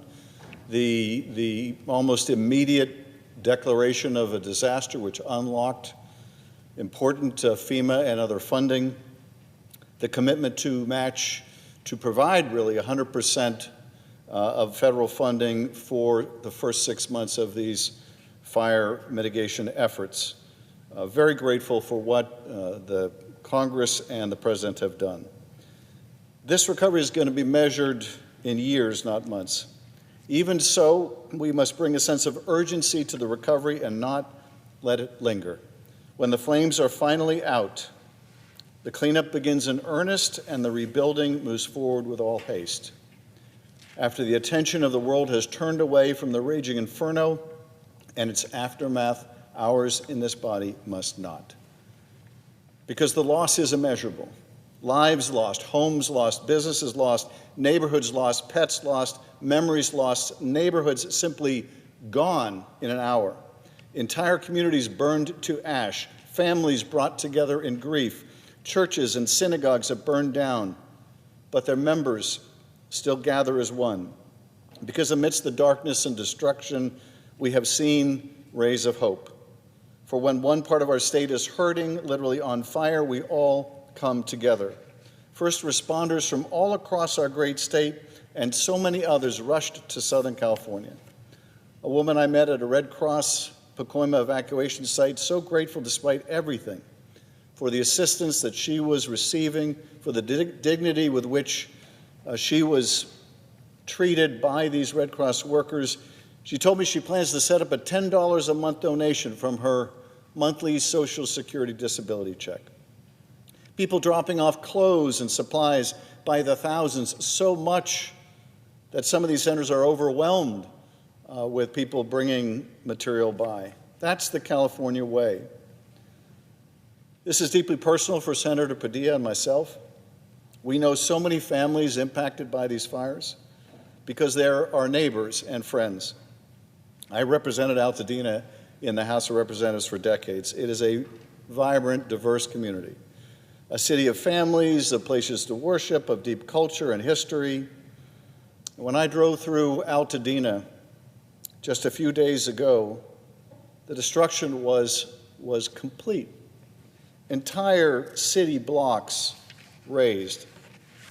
Homes, small businesses, schools gone in just a few minutes, like some post-apocalyptic scene driving around that area at night in which small fires still dotted the landscape amidst the rubble. It was hard to even recognize what I was seeing. The place where my wife and I got married burned to the ground. So many other community institutions vanished. The Altadena Community Church, gone. The Pasadena Jewish Temple, gone. Still smoldering, that temple, when I saw it, and burning inside like an eternal flame, a symbol of God's presence even amidst the unimaginable. The mountains above Altadena, once the scene of such beautiful greenery and nature, now charred beyond recognition. And just like Altadena, much of the Palisades are just gone. Fire ripped through this community, leveling entire neighborhoods. One bakery owner in Topanga described the fires that tore through her community simply as Armageddon. Charred cars, burned out furniture, block after block. These were generational homes and neighborhoods people are proud to be part of and raise their children in, now forever changed. In Altadena, Victor Shaw was found in his house holding a garden hose. He died trying to save his home. His sister Sherry barely escaped as the house went up in flames. One man, Zaire, was separated from his sister who lived next door. In the midst of the chaos, he was able to evacuate his baby, an elderly mother. But the next day when he returned, he found his sister's car outside her home and found her remains in the rubble. Evelyn, why didn't you leave? He asked. Why didn't you leave? One father who refused to leave the side of his son who had cerebral palsy, fighting to his last breath. The last words he said were to his daughter, "Baby, I'm getting ready to evacuate. I love you, baby. I gotta go. The fires made it to my yard." Anthony Mitchell, a hero. Edgar McGregor is well known in Pasadena for his daily trash pickups in the foothills. But now to the community, he'll be known for something more. In a Facebook post, he alerted residents 2 days before the fires to pack go bags. And when it mattered most, he typed 2 words: get out. Get out. His simple post may have saved lives. People are surviving now, but only barely hanging on. I spoke with Patricia at one of the shelters on the west side. She stayed a couple nights at a motel but could no longer afford it, and her asthma was making it hard to breathe. One firefighter, Jonathan, had been battling the blazes in the Palisades since the first night. I remember talking to this LA Fire Department firefighter, and he had told me he wasn't sure he was going to make it out when he was there during the early hours of the fire. And I asked him what that was like, and he said, well, there were flames in front of me and flames behind me. The water was running low, my communications were going out, and he said it was the closest thing to hell that I can imagine. One family in Altadena, who all lived on the same street, lost 3 homes. What was once a dream to live so close to each other had turned into a nightmare. Over the past week, we've seen firefighters exhausted and yet unyielding, waging war to save communities and lives and property. And in the last few days, we've seen some hopeful signs as the level of containment, particularly of the Eaton fire, has increased. More slowly, the containment of the Palisades fire. But we are not out of the woods. We've seen neighbors helping neighbors. We've seen Angelenos opening their doors to strangers, left with little more than the clothes on their back. These are the angels who remind us that even in our darkest hours, through smoky skies and uncertain times, we do not stand alone. Because what makes this city of Los Angeles so extraordinary, what makes California extraordinary, is that we are not defined by our tragedies. We are defined by our response to them. In Los Angeles, resilience is a way of life. It's what has allowed the city to rise from the devastation of earthquakes and floods and riots and fires time and again, and emerge stronger, more resilient, more united, more compassionate. This is a moment when we can and must call ourselves to the better angels of our nature, the angels that are all around us, the paramedics who rescued and evacuated seniors from a nursing home at the edge of a fire line, the volunteers I met who showed up at a shelter ready to help before anyone even asked, the father who stayed behind to try desperately to keep his son alive. In the coming weeks, after the fires are extinguished, we will seek answers. We must not do so for partisan gain or seeking fault, in fact, just the opposite.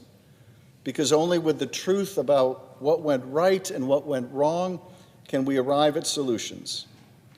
I remember talking to one woman who lost her trailer in the Palisades. She wants answers about the lack of water to fight the fires. I want to know that too. I want to know if the federal and state resources we are fighting to procure will be enough to stop the next potential mega fire.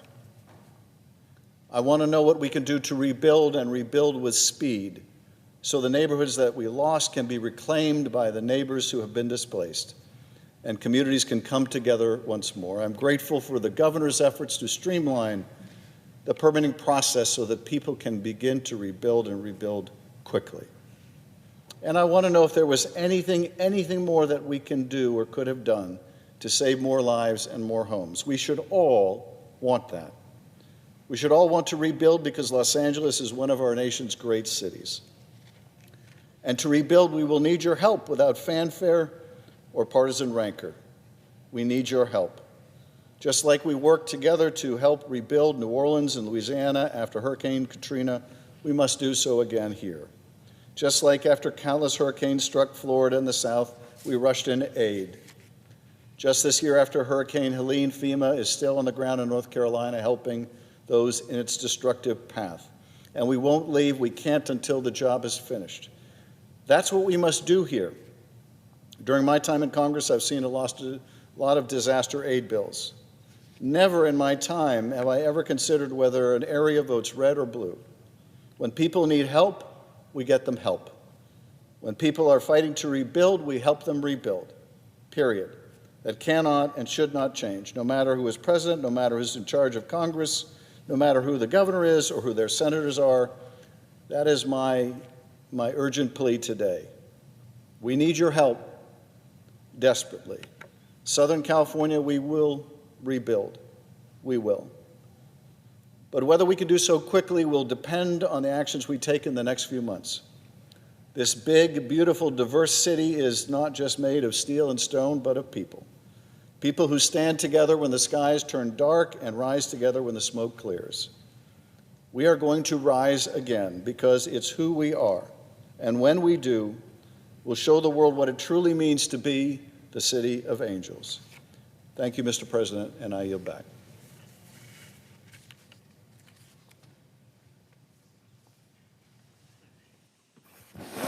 Mr. President. Senator from California. I suggest an absence of a quorum. The clerk will call the roll. Ms. Also Brooks.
Mr. President,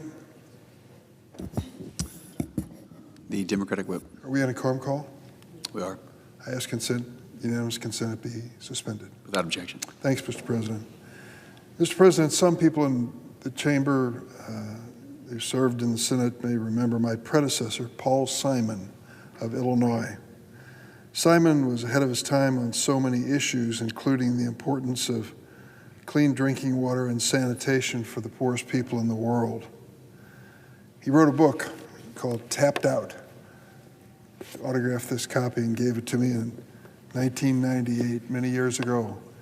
It certainly was not a New York Times bestseller, but Paul wrote about what he said was the coming world crisis in water and what we can do about it. I read this book and reflected on it over the years. Some 30 years have passed. How many times people talk about clean drinking water and sanitation is so critical to public health and so critical to development. Sometimes we're looking for a big solution, a complex solution, when a simple solution is the first thing that's needed. Paul Simon realized that, and that focusing on providing clean drinking water in some of the poorest places in the world can be transformative. He understood that to avoid conflict between nations, to keep girls in school and reduce infant mortality, to improve health and economic opportunity, you have to provide people with access to clean water. Data supports this. Each dollar spent on clean water and sanitation returns between $4 and $8 in economic, health, and other benefits, which is why I decided to do something about it as a member of the United States Senate. I knew his family and I knew Paul, and I knew the last thing in the world he ever wanted was someone to build a statue of his image for future generations. But he would have been happy with perhaps the bill that I introduced entitled the Paul Simon Water for the World Act, legislation that built on an earlier law to improve access to clean water and sanitation around the world. Former Representative Earl Blumenauer and former Senator Bob Corker, a Republican in Tennessee, were my partners on this bipartisan effort. 10 years ago, the legislation passed the Senate unanimously, something that's almost unimaginable today with the politics we live with. But that underscored the true urgency and importance of this issue. Not only was this legislation the right thing to do, but it made access to clean water and sanitation for the world's poor a development priority for the United States. As a result of the bills that I introduced with my colleagues and sustained bipartisan funding over the last 13 years, American leadership has provided first-time sustainable access to clean water to more than 76 million people and access to sanitation to 58 million. I can remember a visit I made years and years ago to Port-au-Prince in Haiti. It's one of the poorest places on earth, and of course it's in our hemisphere. And a lady who was a medical doctor and administrator of a clinic wanted to show me something. They had been having trouble with waterborne illness, and a lot of people were sick. Some children were dying. And she says then they decided to build a cistern of pure water and to protect it and make sure the village could draw from that water when they needed it. She said it's changed everything. The kids aren't dying, people aren't sick, things have improved dramatically. She walked out to show me a sewer lid and a pump on it, and she said to me, "We got this from the United States. It had something to do with a man named Paul Simon." I laughed almost out loud, thinking, for goodness sakes. I said, "How much did you have to invest in this?" She said, $15,000. $15,000. That had saved lives and had made a difference. And it was in Paul's name, I was happy to report. This is incredible work, and I want to salute my staffer, Chris Holman, who has traveled around Africa and parts of Asia to see these investments. They do make a dramatic difference in the lifestyle of people. Give them dignity, give them life, give them a future. Here's one such story from the area of Ghana where where these kinds of programs have already eliminated waterborne illnesses. We can see when we visit this project that the investment, the small investment by the United States, made affordable and sustainable infrastructure that families can use for sanitation options and safe drinking water. The two have to go hand in hand. This investment made this project where a disabled woman a place where she could find dignity, as the name suggests, as she no longer has to crawl through snake-filled fields to use the river. But this life-saving work is far from done. As the climate crisis worsens and industrial needs increase, ensuring global access to clean water supply is as important as ever. The book might not have been a bestseller, but the idea sure was. And I sure hope that we continue this modest investment in villages around the world that literally saves and transforms lives. Around 2 billion people on this planet Earth still lack access to safe drinking water. So I hope this historically important bipartisan investment will continue into the long future ahead of us. Lives depend on it. Mr. President, I yield the floor.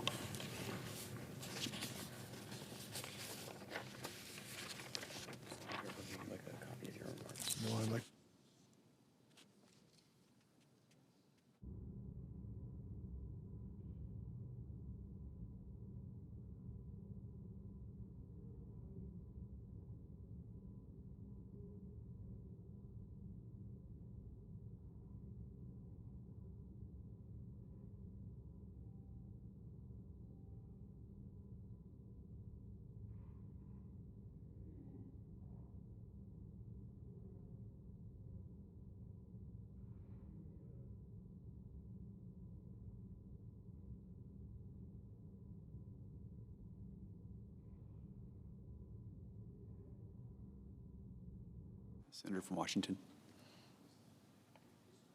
Yes. Mr. President, thank you. Mr. President.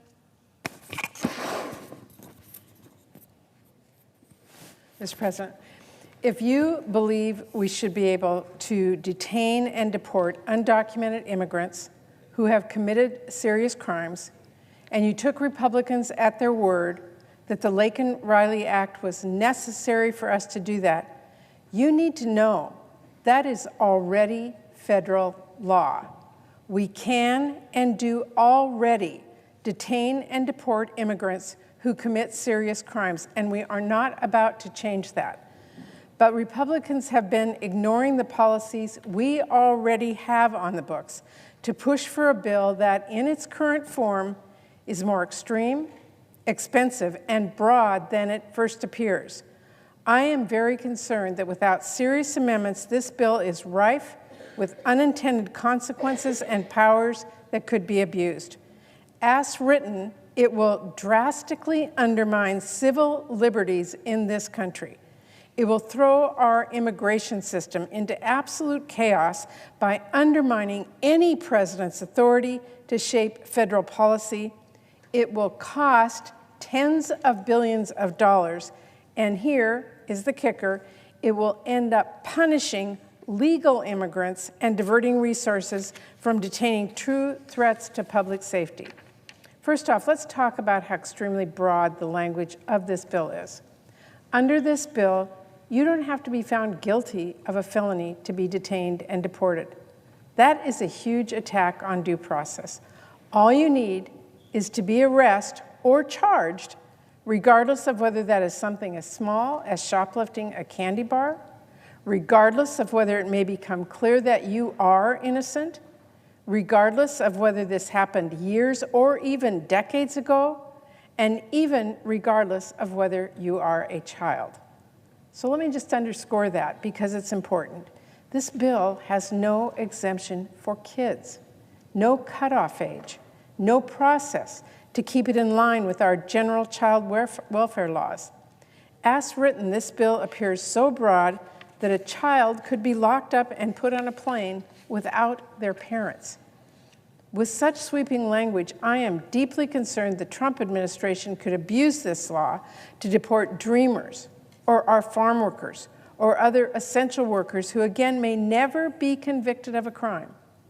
And to be fair, it's not just Trump I'm worried about, because this bill is an open invitation for Republican state officials to dictate individual case outcomes regardless of ICE, derail national immigration policy, and even disrupt international relations. Under this bill as written, any state attorney general could wreck major humanitarian relief pathways like temporary protected status for Venezuelan or Ukrainian nationals.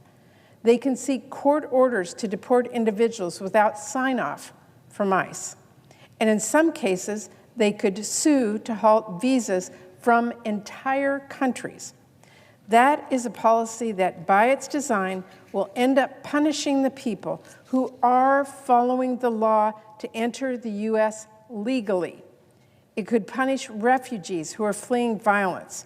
It could punish people who come here to engage in trade and commerce that helps our economy grow. It could even punish American citizens if they're hoping to get a visa for their spouse.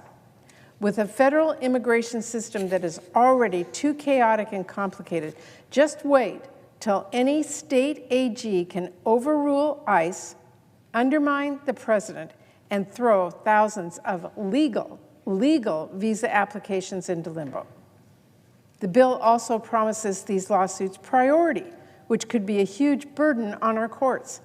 And if that weren't counterproductive enough, not only will this bill as written punish legal immigrants, it will also divert resources we need to detain genuine threats to our public safety.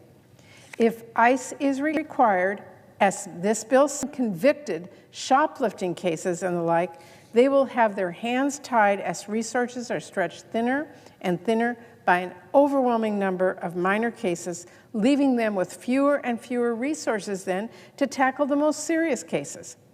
And that is especially concerning because DHS already does not have anywhere near the resources to implement this bill. ICE would need actually more than 3 times the current number of detention beds, a 265% increase for this bill. It would need to execute 80 removal flights a week, almost double its current capacity. Not to mention it would need to double ground transportation.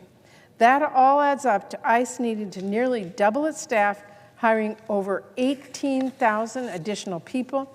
And to give you a sense of how unrealistic that is, historically, DHS hasn't been able to onboard more than 1,000 people a year. And to give you a sense of how expensive this is, ICE estimates it will need more than triple its budget in year 1, really closer to 4 times their current funding level. We are now talking up to $83 billion for this legislation over the first 3 years to implement it. That's more than the annual budget for the entire Department of Homeland Security. That is a lot of money to spend on a bill that is going to cause chaos, punish legal immigrants, and undermine due process in America, all while drawing resources away from true threats. Mr. President, make no mistake. There are serious challenges we have at our border. There is a serious need for sensible immigration reform. But being tough on immigration does not require us to forsake our bedrock principles like due process or our moral obligation to keep children safe. It does not require us to ignore our common sense and waste crucial resources. And so while I hope to work with my colleagues to improve this bill, as I try to improve every bill that I can, I have to say we have a long road ahead to address my used. So I strongly urge my colleagues to demand a far more serious amendment process on this bill.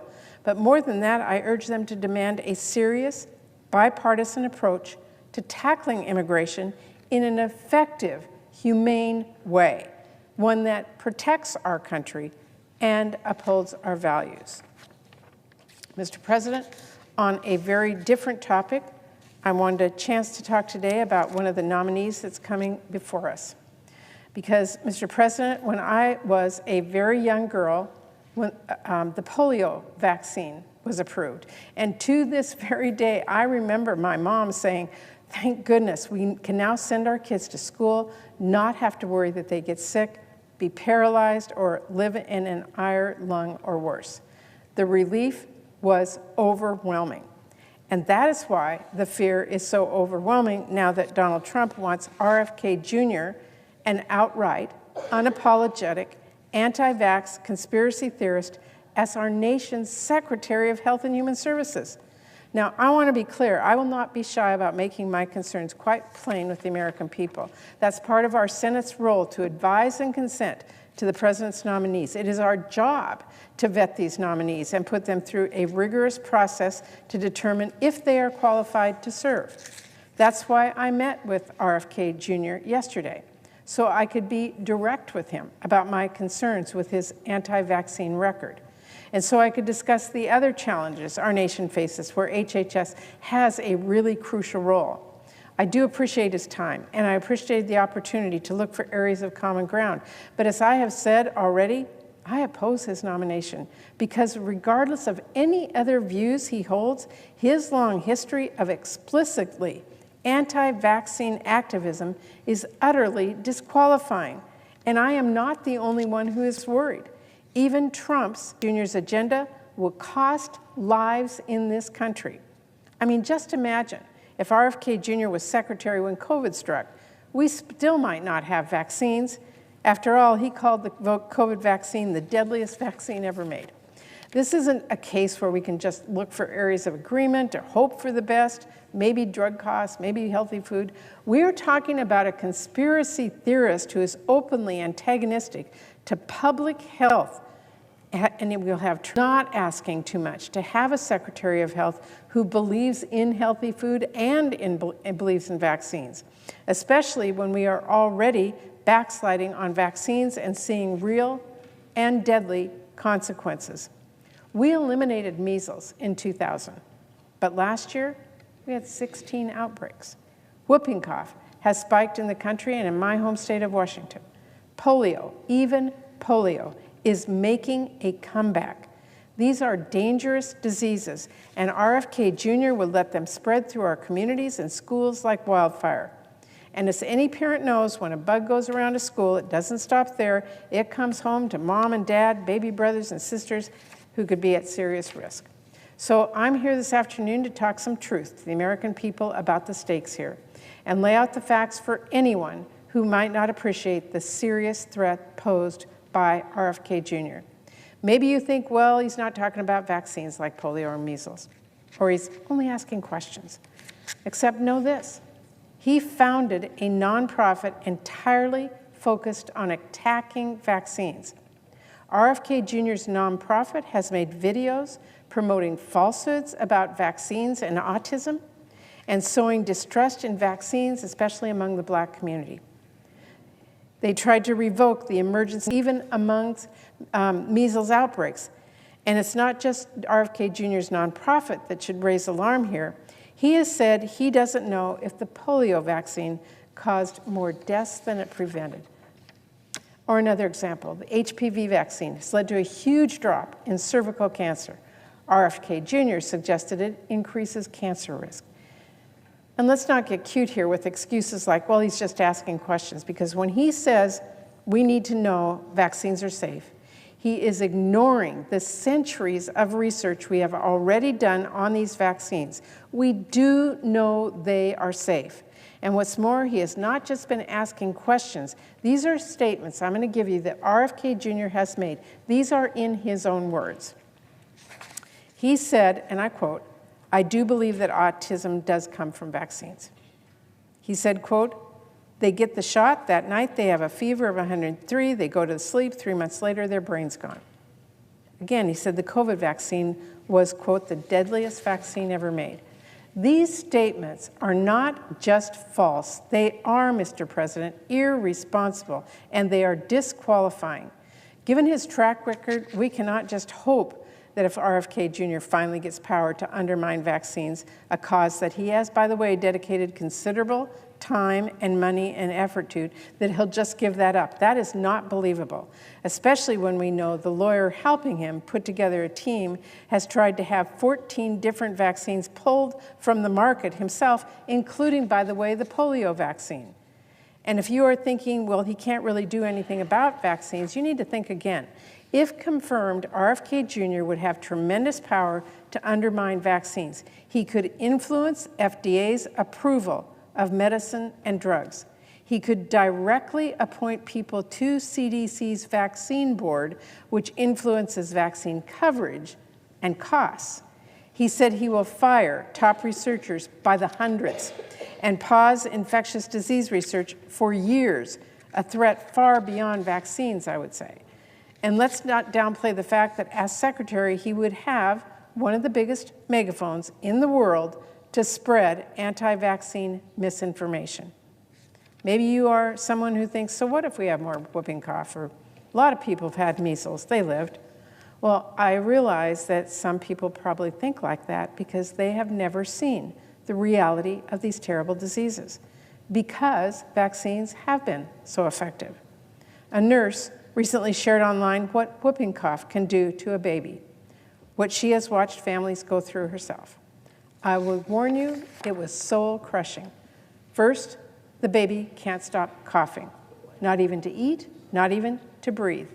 Then come seizures and strokes, then a breathing tube and a ventilator, and finally a machine to take over failing heart and lung function, and then they die. That is horrific. That is whooping cough, and it's far from the only disease at risk of a comeback. We don't want that to happen here in this country or around the globe. Let's talk about measles. It is one of the world's most contagious diseases. It is easily spread by coughing and sneezing. It lingers in the air for hours, and you are contagious 4 days before you develop a rash and 4 days after. Now, before the vaccine, millions of people caught measles annually, meaning thousands were hospitalized, hundreds died, most of them young children. But this is just not just history. You want to know what RFK Jr. would do as Secretary of Health? I want you to look at Samoa. Before Samoa had a measles outbreak, he was there. He was there, propping up vaccine deniers and falsely blaming deaths on the measles vaccine. After Samoa had a tremendous measles outbreak with over 100 hospitalized and at least 83 dead, mostly kids, no apology from him, no admitting he was wrong. Instead, he doubled down and wrote to the Prime Minister suggesting vaccines were part of the problem. That is who we want to put in charge of our nation's healthcare? What do we think is going to happen? How many outright lies are we going to tolerate? How many deaths before we realize this nonsense is dangerous? And look, the vaccine lies just scratch the surface here. This is someone who won't accept that HIV causes AIDS. This is someone who thinks chemicals in the water might turn people gay. He said that. This is someone who thinks 5G wireless is being used to, quote, control our behavior. This is not someone that we in the United States Senate should be telling the American people to trust on health care. He's not someone that should be handling the levers of power. And for that matter, the same goes for some of Trump's other health care nominees who have ignored science and promoted false conspiracy theories.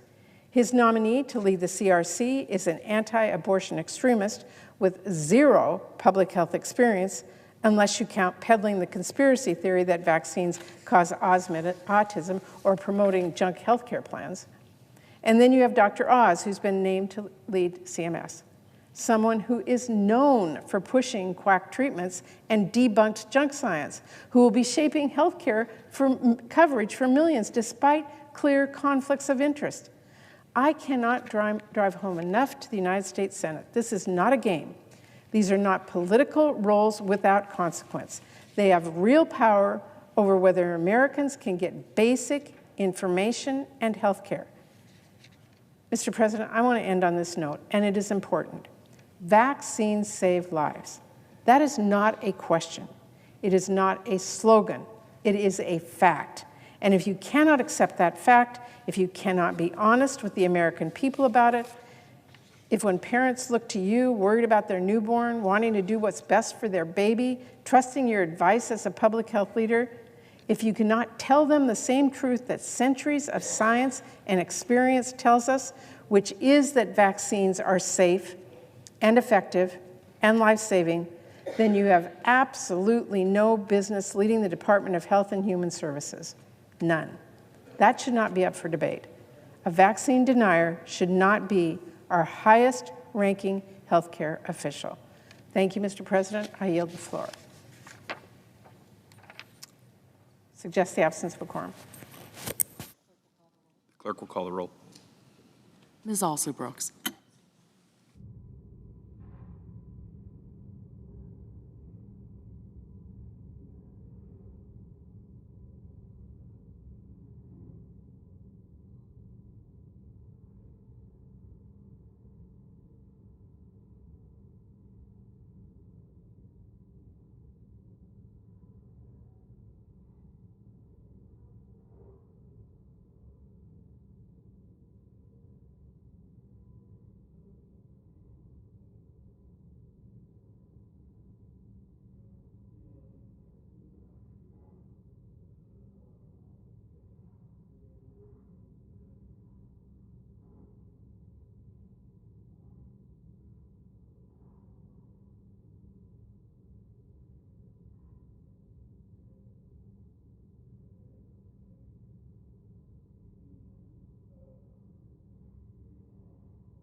Mr. President.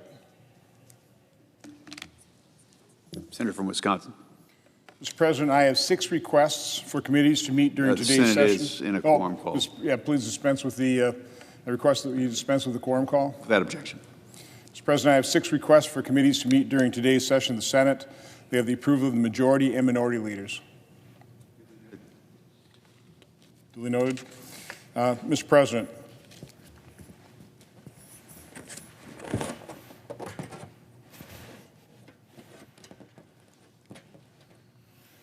I think by now we've seen all kinds of different versions of this depressing chart, total U.S. debt. Back in 1998, we'll be talking about that year when Bill Clinton was president and we had our first budget surplus since 1969. The debt level was about $5.5 trillion. When I arrived here my first year in the Senate in 2011, that was about $14 trillion. I ran, quite honestly, because we were mortgaging our children's future. We'll talk a little bit about 2014 when President Obama had a certain spending level. That was up to $17.5 trillion. As recent as 2019, before the pandemic, our debt was somewhere around $22.5 trillion. Today, our debt exceeds $36 trillion on a path toward much higher heights. If you look at President Biden's final budget here, he's predicting our total debt will be $52 trillion at the end of 10 years. This is clearly unsustainable. As I said, it's a depressing reality.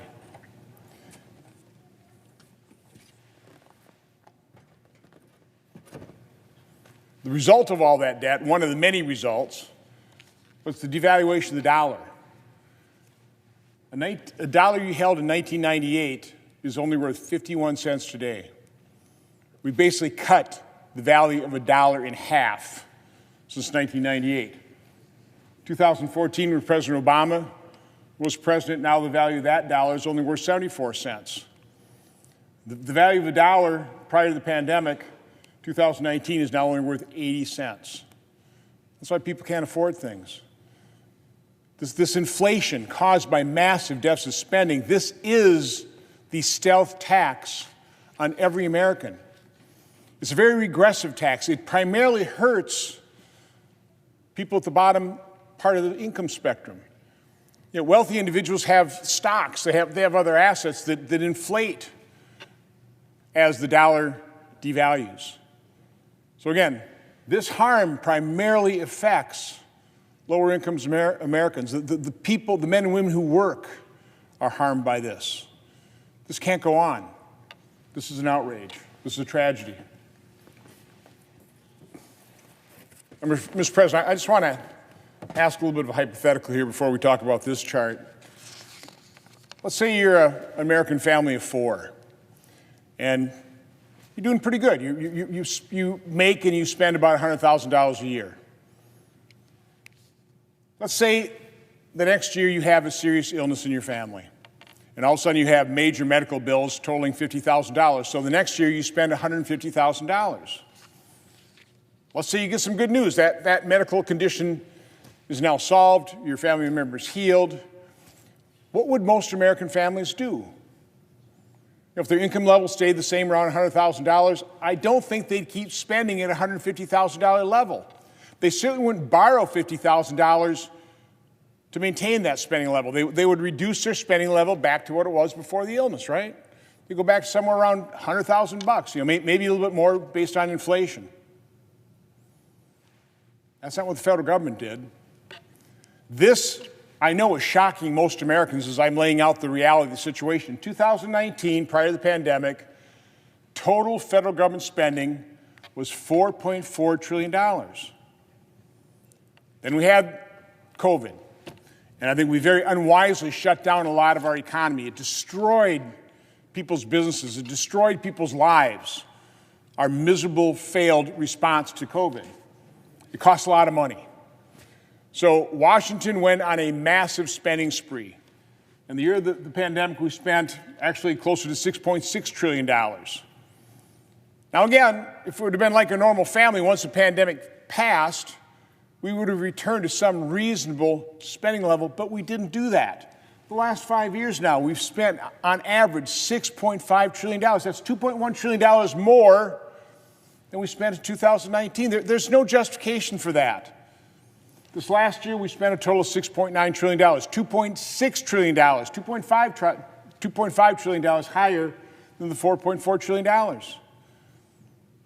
Again, there's no justification for that. So the question I've been asking is, how do we return to a reasonable pre-pandemic spending level? I will guarantee you that the people that voted for President Trump do not expect the federal government's going to continue spending at President Biden and the Democrats who've been in charge at their spending levels. This is unacceptable.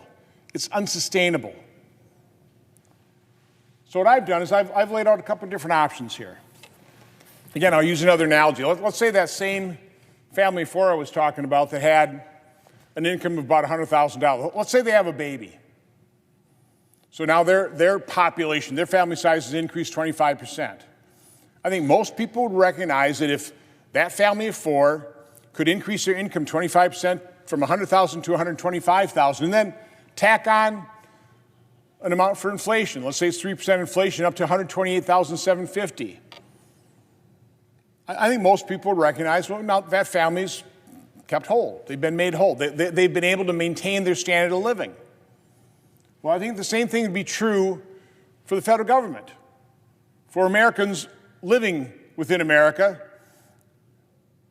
looking at different benefits that the federal government bestows on Americans as it extracts our hard-earned tax dollars.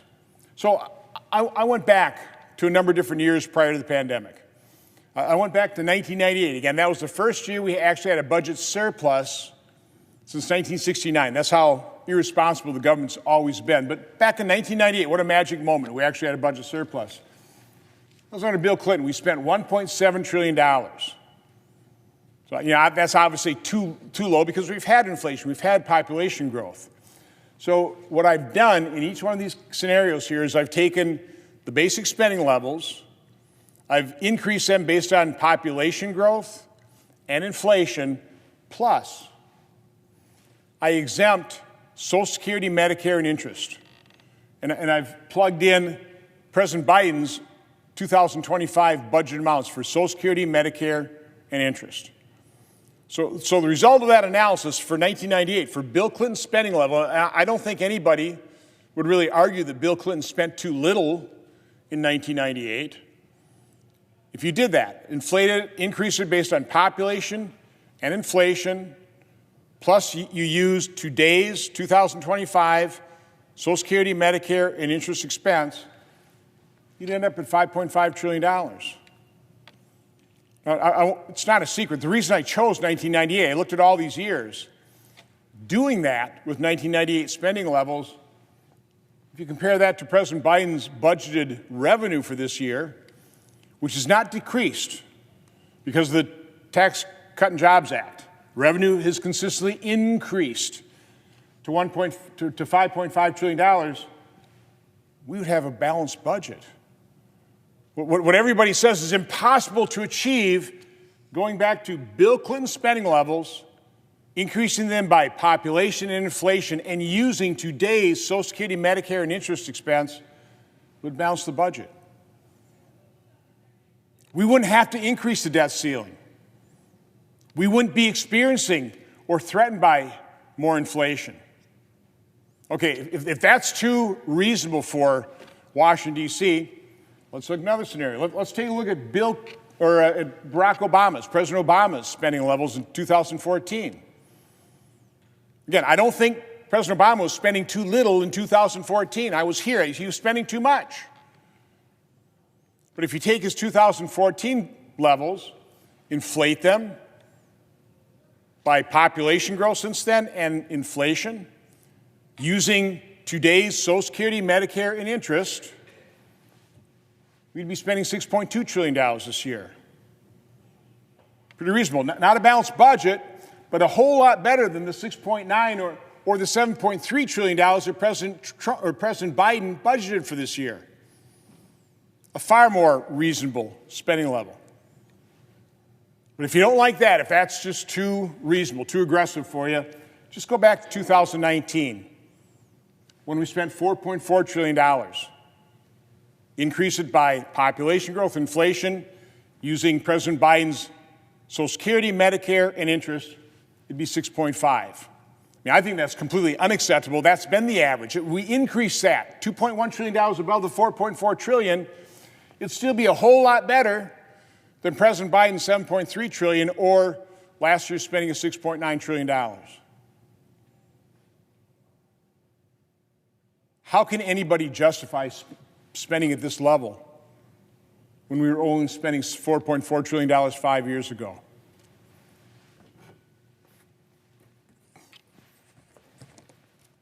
Here's what I'm suggesting. Set those other scenarios aside. President Trump was just elected.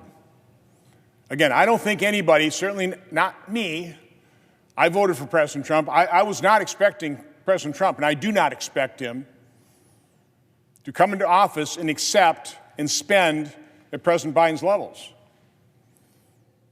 So I would encourage President Trump to go back and take a look at the final budget he proposed back in fiscal year 2021 and look at his estimate for spending in 2025. So I've done the exact same thing. I'm using the fiscal year 2025 estimates from his last budget, but I'm using this year's Social Security, Medicare, and interest expense. If we do that, we're looking at a spending level of about $6 trillion. So again, we can look at individual expense items. You can take a look at defense if you don't think we're spending enough on that, if it's too risky a world. I mean, somewhere within the range of 5.5, which would literally balance our budget up to $6.2 trillion. That's a reasonable base that we ought to include in a budget we'll be passing this year that should drive future spending. That would reset spending levels to a far more reasonable level. And again, let me just reemphasize. Whether we use Bill Clinton's 1998 spending level, which would result in a $5.5 trillion baseline, Barack Obama's 2014 spending levels, which would result in a baseline budget of $6.2 trillion, or President Trump's final budget, which would result in a $6 trillion spending level, that's a reasonable approach. That's what families do. That's what businesses in America are forced to do. They don't just say, spend whatever you want. Put 70% of our spending budget on automatic pilot. We'll never look at it. We just spend whatever we want. That's how you bankrupt a family. That's how you bankrupt a business. That's how we're mortgaging our children's future. It has to stop. So I'm putting everybody on notice. I'm on the Budget Committee. I'm on the Finance Committee. I'm going to insist that the budget we pass, now that Republicans are in control in the Senate, returns to some reasonable baseline. Listen, I'm reasonable. I'll negotiate. I'm not saying this is gospel. This isn't etched in stone. But President Trump, our majority leader, our majority leadership, House leadership, they're going to have to justify to me how you would justify spending more than these reasonable baselines. I ran in 2010 because we were mortgaging our children's future. I remember doing parades, shouting that. We're mortgaging our children's future. It's immoral. It has to stop. We're spending 25% of GDP at the federal government level. That's not the vision of our founding fathers. Of sovereign states, where government is primarily at the state level, at the local level, where it's close to the people, where it's more efficient, it's more effective, it's more accountable. Now Washington is gobbling up all of our resources, borrowing these vast amounts of money, devaluing our currency. They're not solving problems. They're not reducing poverty. They're not making lives better. They're putting American lives at risk. And as government grows, our freedoms recede. And Americans have to understand of all the things that have made this country great, the men and women who have worked and built this marvel of a nation, the one essential ingredient they've always used is just that, freedom. It's freedom that allowed them to dream and aspire and build and create this marvel of a country. It's freedom that allowed these young people sitting in front of me here to do the same thing. But as long as government continues to grow, those freedoms will necessarily recede. It's a direct relationship. So we allow government to grow way too large. It influences too much of our lives, negatively influences it. We need to jealously guard our freedom. We need to jealously reclaim our freedom. And the best way to do that is to shrink the size, scope, and cost of government and its influence over our lives. And the only way you do that is you have to reduce total spending by the federal government. This is the metric. We talk about all kinds of things. That's the metric. And one final point. We're not going to be able to tax our way out of this. We don't have a taxation problem, we have a spending problem. And I just want to make my final comment. The refuting of the false narrative that we hear ad nauseum from the other side. The Tax Cut and Jobs Act did not cause our deficits. When CBO scored that, the score at the time of passage was that it was going to reduce revenue and increase our deficits by $1.5 trillion. When CBO then, after passage, I think it was April 2018, projected out revenue for 10 years, if you take a look at that revenue, from 2018 through 2024, we actually have the actual results. They projected about $27 trillion worth of revenue over that 7-year period. The actual amount of revenue we raised from 2018 through 2024 was $28.7 trillion. We beat CBO's estimate by $1.7 trillion. So if the original score was $1.5 trillion, it was.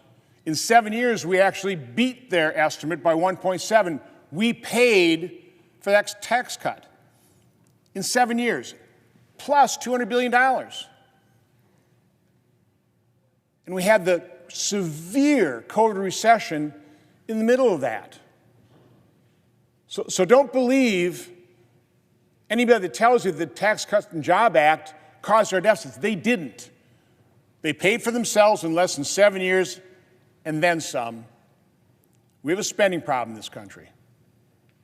There's no justification for going from $4.4 trillion to $6.5 trillion. And now we're at 6.9 with no end in sight. This is immoral what we're doing to our children. We've got to get this under control. And this is about as good a rationale, as good a justification for setting some dollar limit and using the budget process unlike we've ever used it before. Not just for being able to pass some kind of reconciliation package with a mere majority vote, but actually use the budget the way American families and American businesses do to set the spending limits. And then ask our committees and the chair of our committees to take those budget caps seriously and figure out how they can structure spending, how they can structure these programs to actually live within those budget caps. And again, if they actually used Bill Clinton's 1998 spending level and inflated the way I've done here, actually balance the budget. That's what the people who came out in November voting for President Trump, that's their goal. That's their expectation. I suggest we live up to their expectations. With that, Mr. President, I yield the floor.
Mr. President.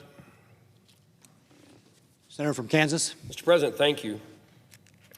For the past 8 years, I've have benefited from the service, hard work, and loyalty of my communications director and Deputy Chief of Staff, Tom Brandt. Tom has worked in 3 congressional offices and is well known and respected in the Senate by reporters, staffers, and my colleagues. His career as a staffer on Capitol Hill is concluding, and I'm sad about that. But he will continue serving the American people as he pursues one of his other passions, and that's a passion for space exploration and NASA. I want to express my gratitude to him for his service to the people of Kansas and to me.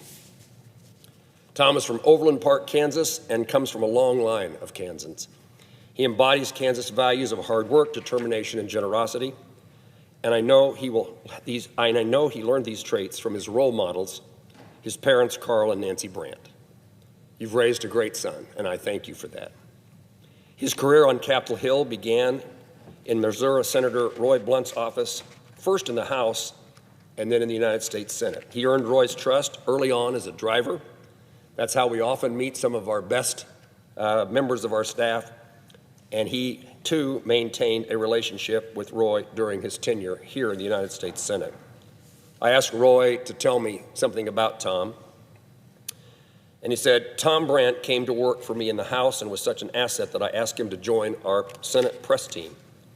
Tom always understood how to take advantage of the moment and the value of a clear message.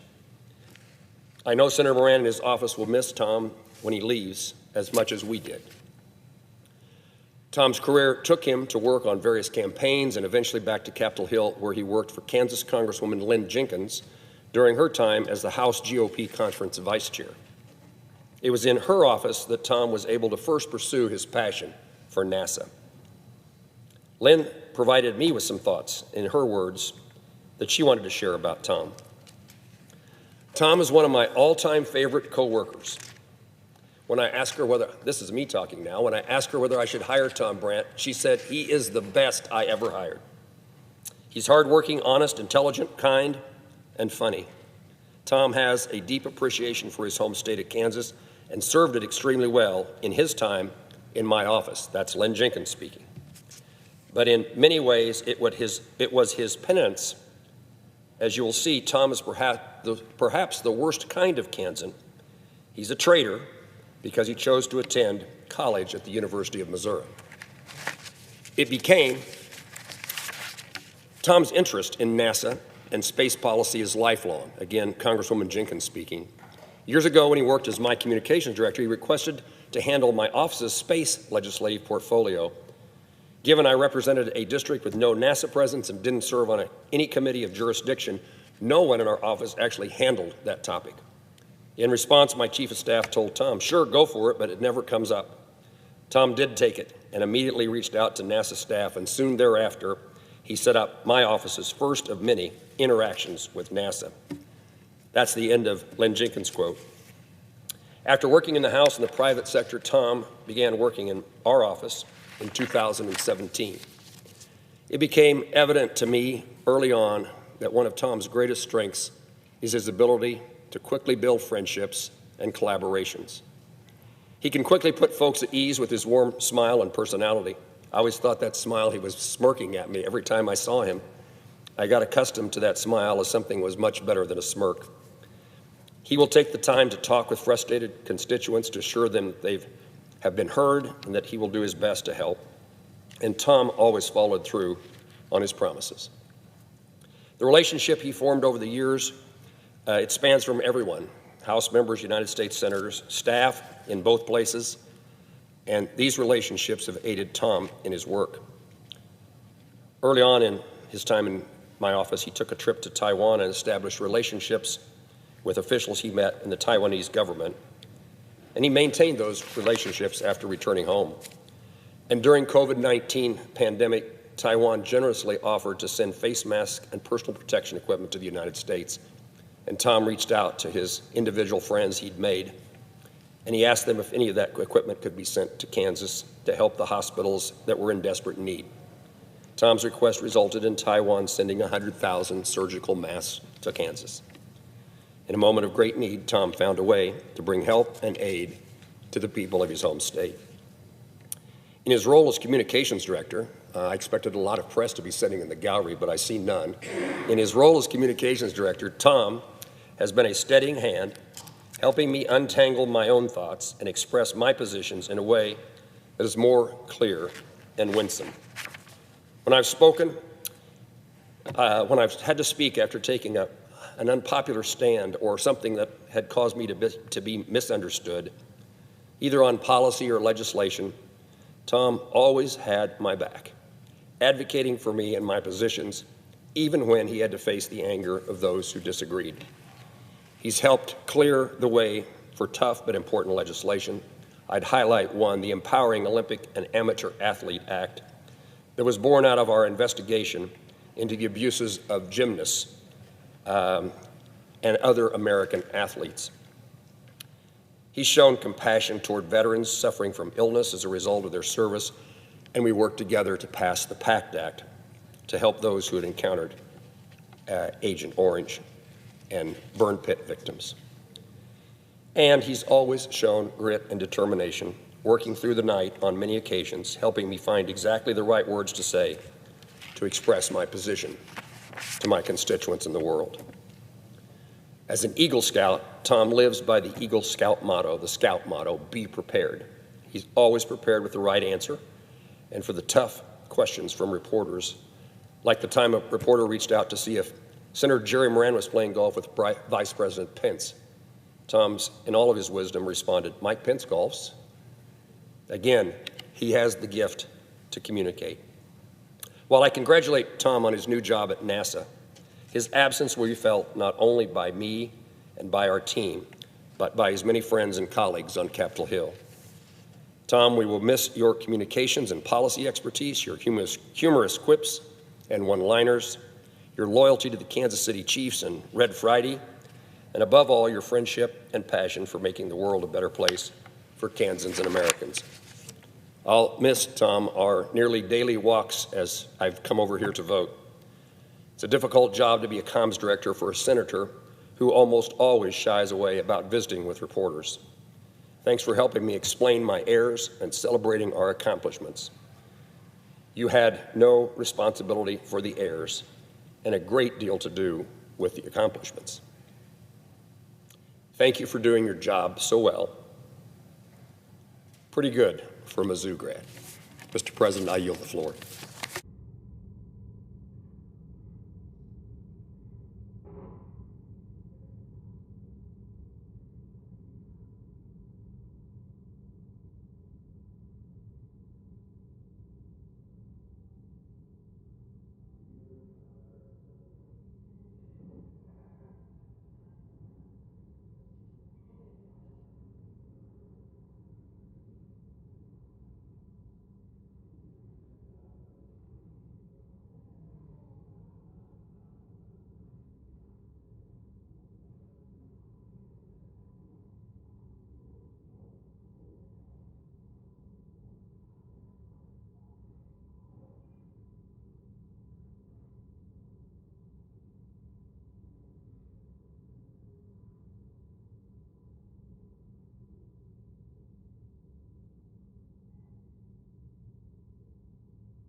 Senator from Oregon. Thank you. It's my understanding that we are not in a quorum call. The senator is correct. Thank you. I've come to the floor to talk about the impact of the Laken-Riley bill upon children here in the United States of America, and to suggest that we have a debate over several amendments designed to more appropriately treat our children that reside here in the United States so we do not end up doing significant injury to them, which I very much believe is going to be the result if we proceed without some changes. But let me start just by noting my thoughts are, as I think the thoughts of every senator, are with Laken-Riley's family. Whenever there is a tragedy, no tragedy should happen, whether it's perpetuated by a citizen or is perpetuated by an immigrant. Americans should be safe in their communities, and it's absolutely clear we need comprehensive, common sense immigration reform. Here in the Senate, Democrats and Republicans worked together back in 2013 to just pass just such a bill. Enormous investment in border security 12 years ago, approved in this body by Democrats and Republicans together. That bill never got a hearing in the House of Representatives. So I hope we will, in fact, try to resurrect the spirit that inspired us 12 years ago in this coming year for comprehensive reform. This particular bill is very troubling in how it impacts children. I am troubled that a bill of such consequence and, quite frankly, legal complexity was brought to the floor without going through committee. Really, here in the Senate, the way to do responsible work on complicated, consequential bills is to have them go before committee so the committee can bring in all the experts necessary to resolve disputes and understandings about how the bill might work. From that common understanding, needed reforms can be implemented. But here on the floor of the Senate, where often only one or two of us are here at a time, there's no such consideration, and we can't bring experts to the floor here to resolve these issues. Now, my colleague from Alabama is here today, and when I propose that we consider certain amendments, I anticipate she's going to object, although I'll try to persuade her otherwise with the logic of my presentation. But I would say the core point stands, that this bill is consequential, it is complicated, and the potential impact on children is dramatic. So let's work to prevent something really awful from happening here in our country, because I know that's not the intent of my colleague. This bill, as written, requires ICE officers to detain individuals who have neither been charged nor convicted of a crime. Neither charged nor convicted. Children imprisoned without being charged or convicted of a crime. That's what this bill does.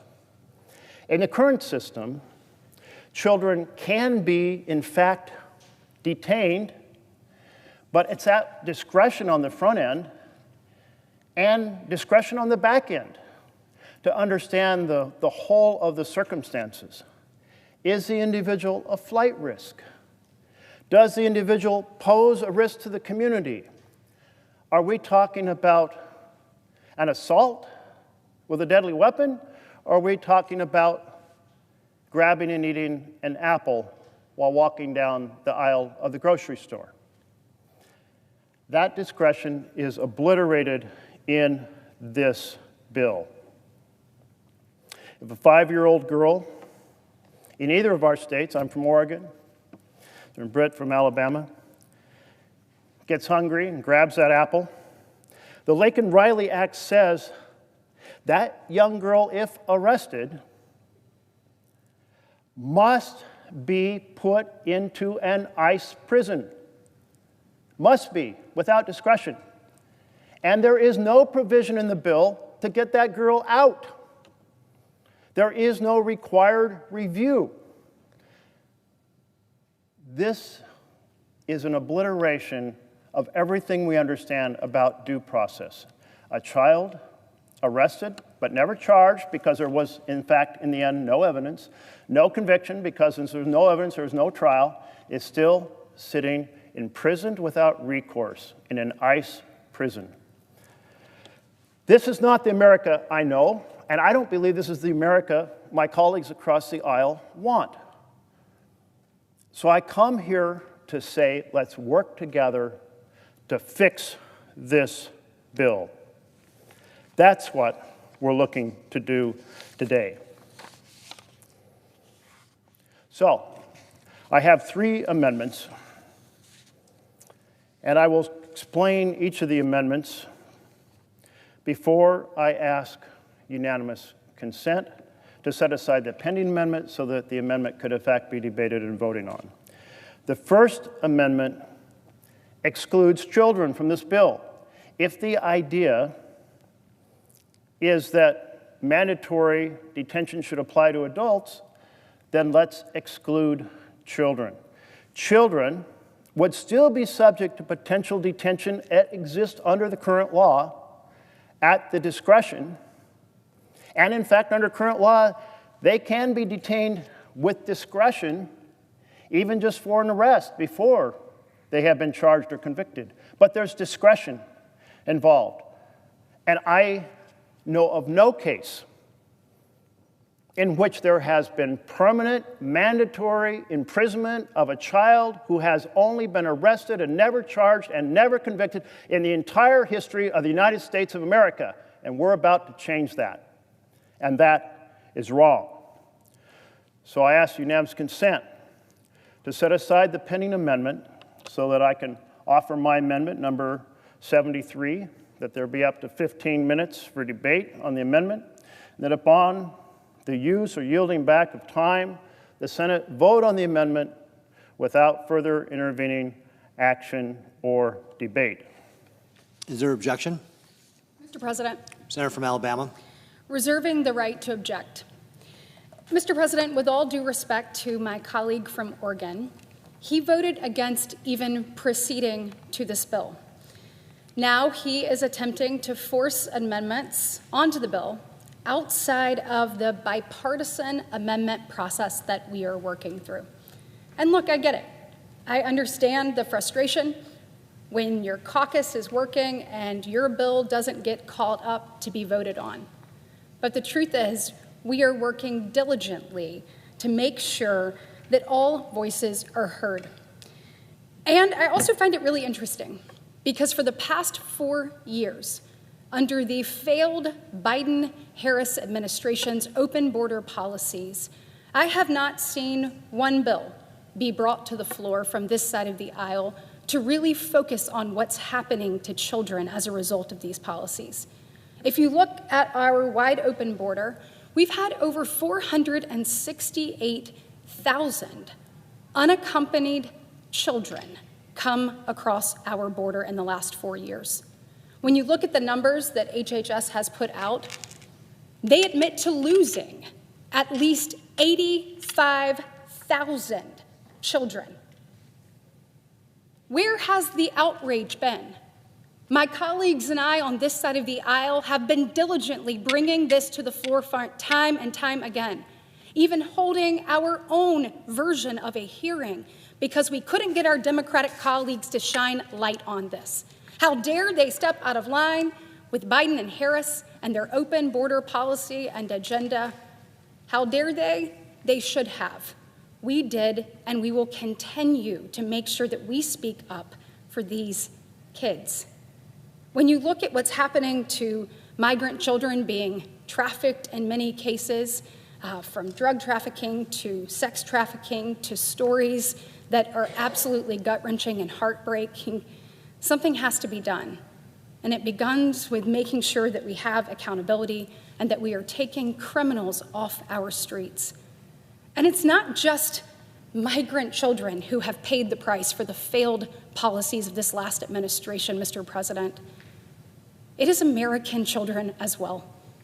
Look at 12-year-old Jocelyn Nungary in Texas, who was brutally raped and murdered by two men who never should have been here.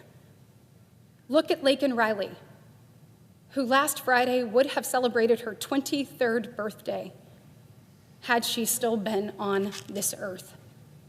Had this bill been enacted, Laken Riley would still be alive. This bill is a life-saving bill. This bill protects children.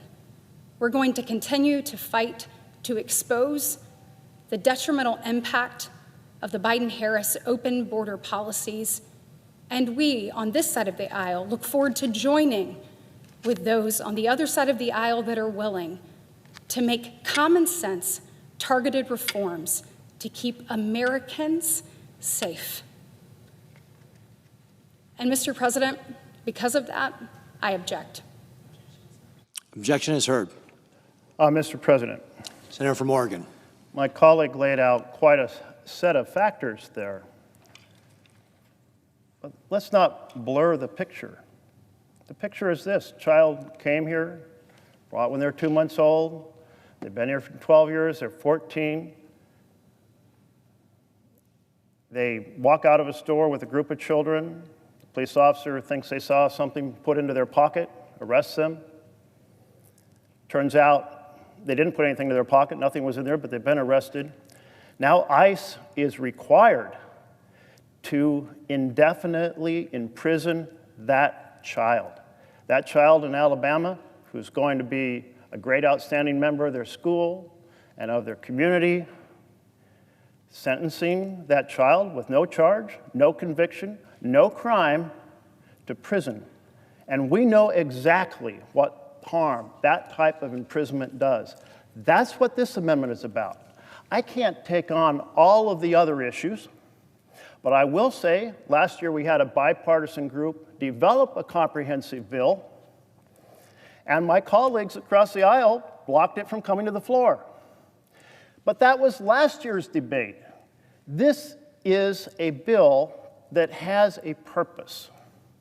But I don't think the purpose is to wrongly, indefinitely, mandatorily imprison innocent children. So I would ask my colleague, while you're objecting now, let's continue this conversation, because it's that important to fairness in America. And there is a legal difference of opinion currently, so I'm just going to describe that. It was sold on the House side by saying that there's a settlement called the Flores Settlement, which will continue to protect children and prevent this from happening. An innocent child, indefinitely detained, in prison, with no review process. But let's turn to the Council for Flores. The Council for Flores has put out a detailed statement. I have a copy. I understand that other lawyers may have other opinions, but these are the experts. And they say the Flores settlement does not apply to undocumented children in the community. It applies only to children detained in federal immigration custody by DHS under Customs and Border Protection, or Immigration Customs Enforcement in certain circumstances, and so on and so forth. Neither the Flores settlement nor any other existing legal protection would prevent undocumented children from being mandatorily detained by ICE under the Laken-Riley Act as it is currently written. It goes on to note and explain Flores settlement is a consent decree, and federal law trumps consent decrees. And it goes on to say that children, including toddlers, are not exempted from the Laken-Riley Act, and that 24 states have no minimum age for prosecuting children, meaning you can be arrested at any age, even a toddler. So I will ask my colleague not again to consider granting consent for this amendment, but I would ask that you'll work with me to explore this topic and see if we can fix this problem to our mutual satisfaction so we don't do harm to children. If you would consider doing that. Always work with you to talk about how we can help children. Always. Thank you. And we are on the same hallway over in the Hart Building, and I look forward to cooperating on many topics, but this is perhaps the most important one at the moment.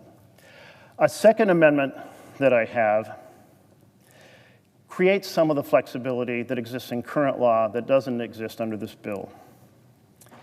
It requires DHS to employ what's referred to as the best interest standard for the child. This is the standard that is used in virtually every single state in the foster care and child service industry. And so the amendment reads, it requires, it's nice to have very short amendments, it requires DHS to only detain children in a manner consistent with the best interest of the child that does not abrogate, modify, or replace protections for children in federal law, regulation, court orders, and decrees. In other words, preserving the flexibility that exists in current law, which means could be detained, but a judge can consider the totality of the circumstances, the level of the crime, whether or not there is a flight risk, whether or not there is a potential harm to the community. The best interest standard seems like an appropriate thing to apply when we are in fact collectively striving for the best interest of the children. So I ask unanimous consent to set aside the pending amendment so that I may offer up amendment number 72, that there be up to 15 minutes for debate on the amendment, and that upon the use or yielding back of time, the Senate vote on the amendment without further intervening action or debate. Is there objection? Mr. President, Senator from Alabama. reserving my right to object. We have repeatedly confirmed with ICE that all existing consent decrees would continue to apply. This amendment addresses something the bill doesn't do. And as I've said, the Laken Riley Act would protect kids. It's bipartisan, it's targeted, and it's common sense. That's why we must keep it that way. I object. Objection is heard. Thank you, Mr. President. Senator from Oregon. I do disagree with my colleague because this bill eliminates the flexibility in the current system to consider the totality of the circumstances, and restoring the best interest standard that every state is intimately familiar with is remedying the lack of flexibility in the bill as it is written. But again, we will continue this conversation. I view coming to the floor and having this dialogue as a kind of a way for us to do something that's too rare, way too rare here in the Senate. We rarely have these type of conversations in front of the American people, and I think it's important we have them, especially when there's some value that maybe we share the same value but have different interpretations on how that value will be impacted. I'm sure we share the same value on trying not to do kids wrong. And that's why I value this dialogue with my colleague and hope it will lead to the opportunity to resolve these issues. So I have a third amendment. And the third amendment is related to another aspect of the way children are affected, including American citizen children. Imagine the parent who goes to work, who's accused, I don't know, of stealing a tool out of the factory. And so he's arrested, or she's arrested. And now, under this bill, that adult has to be locked up. No flexibility on the front end, even though it turns out they did not steal the tool. They had nothing in their bag they had with them. The officer thought they did, they didn't. They never get charged. They never get convicted because there's no trial because they're not charged. But that child who has maybe 1, 2, 3, 4 American citizen children at home waiting for them They come home from school, no parent comes home. They have to be locked up under this bill. So we're not just talking about an impact in this bill on immigrant children. We're talking about an impact on citizen children. Now, I care about both, but I just want to note that there's been a conversation about this bill as if it only affects immigrants. No, it affects American citizens too. It affects the spouses who might be American citizens. It certainly affects the children who are likely American citizens. So this amendment says that if an adult with children under 17 is subject to the mandatory detention that currently has no end, no back end to it, has no ability to appeal, it's permanent detention, permanent imprisonment, that if they have children at home, after 30 days, there would be a court proceeding to consider whether or not the conditions should exist for release after the normal set of issues are considered, such as, is this person a danger to the community? Is this person a flight risk? Can they be released with bail? The same things we have now, because back at that home are a bunch of children, maybe non-citizen children, maybe citizen children, but a bunch of children who are going, my parent never came home. I'm not just a latchkey kid with the parent coming home at 10 p.m. because that's when their shift ends. I'm a kid who doesn't know what the hell to do now, and my life has been shattered. So this would create the opportunity for that flexibility that exists in current law after 30 days of mandatory detention. I think it's an appropriate way to address the potential for impact that I'm sure no one intended in writing this bill, which was to leave a bunch of children back in a home with no parent and no support. I ask unanimous consent to set aside the pending amendment so that I can offer amendment number 71, that there be up to 15 minutes for debate on the amendment, and that upon the use or yielding back of time, the Senate vote on the amendment without further intervening action or debate. Is there objection? Mr. President. Senator from Alabama. Reserving the right to object. Mr. President, we have heard a lot of things that are untruthful about this bill today. First off, no one's due process is taken with regards to their immigration proceeding that may be moving and the ability to see the criminal proceeding through to the end. At the end of the day, we have to make a decision, and that's the decision that is in front of my colleagues right now. Are we going to protect open border policies, or are we going to protect kids? I mean, we are seeing, just even in this conversation about carve-outs and whatnot, you've got teen migrant gangs running rampant in New York City, allegedly running theft rings with children as young as 11. Think about what you do when you think about each one of these things we've discussed today. If you were to carve out a certain kid or a certain age, you don't make that kid safer. You make them a greater target for the drug cartels, for the people looking to move crime. We have to make sure that we are taking a common sense approach to this. And at the end of the day, if you don't commit a crime, you're going to be good. And so I am here today to say it is time to pass the Laken-Riley Act. It is past time to do that. Having a common sense targeted approach that does not fix everything. I hear my colleagues' frustration with regards to regular order of last year. I would like to echo that.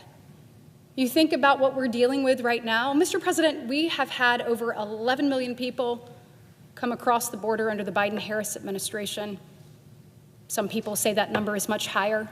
There's at least 2 million that came across the border that we don't know who they are, where they're going, or what their intentions are. You look at the non-detained docket we have here in our country, 7.8 million. You look at those who have been given their due process, 1.4 million have been issued their final orders of removal, meaning they've been given their due process, and we have said, you have no legal right to be here. We've got to do better at tackling every bit of that, and doing better starts today. We're not only going to do right by Laken Riley and her legacy, we're going to do right by the children of this country, making it safer and more secure. It's exactly what this bill does. It's a bipartisan piece of legislation, and we must keep it strong and keep it that way. So on that, Mr. President, I object. The objection is heard. Senator from Oregon. I was hoping those last two words were I object, but this is an important issue that's been raised, and we need to look carefully because there's no intention to leave a house full of children home alone when the parent poses no flight risk, has committed no crime, poses no risk to the community, and those children are being harmed. In fact, I do take factual dispute with a few of my colleagues' points. So you know that no due process has been taken. When you eliminate the discretion on the front end, you change due process. A judge can no longer say, this person has no flight risk, no risk to the community, has children at home, we'll put a high bond, they'll absolutely show up, we know all their relatives are, and that will be best because justice, if the person is subsequently charged, they'll be there for trial. That due process is stripped away on the front end. There is due process in existence now on the back end, where a person can challenge their detention and whether or not they should be there. In fact, during the previous Trump administration, there were children who were released with such challenges. But that's taken away. So yes, due process is dramatically changed with a huge impact on children. And my colleague mentioned that we don't want children to be a target for gangs. Amen to that. Who is more of a target for gangs than children left alone in the home because their parent has been unjustly imprisoned? That it is exactly the opposite of what my colleague wants to achieve. So I know this conversation will continue, at least I hope it will. We are now under a filed cloture motion, which means the majority intends to close debate, probably on Monday. And yet, one Democratic amendment has been heard. One. The majority leader has said he wants to do things differently, that he wants there to be an amendment process. The amendment process I saw when I first came to the Senate consisted of standing up and saying, I have a relevant germane amendment. I'm asking for the existing amendment to be set aside so that mine can be brought up, which puts it in a queue for consideration. Then people could study it, and then you go to a whole series of votes on all those things that are in that queue. We did this on Dodd-Frank. We did this on Obamacare. I think we should do it here because the consequences are high. But if that can't be done, then I would ask my colleague who has worked so hard on this particular bill to take a look at whether the Republican side will agree to hear these amendments and vote on them. They may be voted down, but I think they're important. I think it's extremely important that kids not be wrapped up in this. They can currently be detained, but it's with discretion of the circumstances.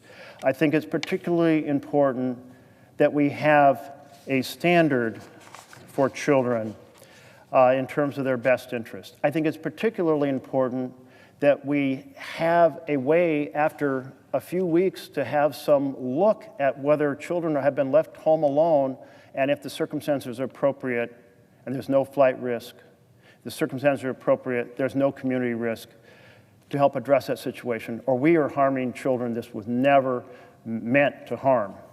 So I ask for my Republican colleagues to consider providing an opportunity because it takes 100%. Every single senator has to agree to hear an amendment. We used to have the Senate code. And the Senate code was, I want to object to your amendment, you don't object to mine. They're on the topic before us. These are on the topic before us. These are not some crazy thing. These are addressing core due process issues that affect children. So I would ask that at least they get some discussion for the possibility of consideration. Thank you to my colleague from Alabama for coming and hearing me out, as well as, I'm not really thanking you for objecting, but I am thanking you in the spirit in which I think you want to do the right thing, and I'll keep striving to convince you that the right thing here is we should debate these amendments and vote on them. Thank you, Mr. President.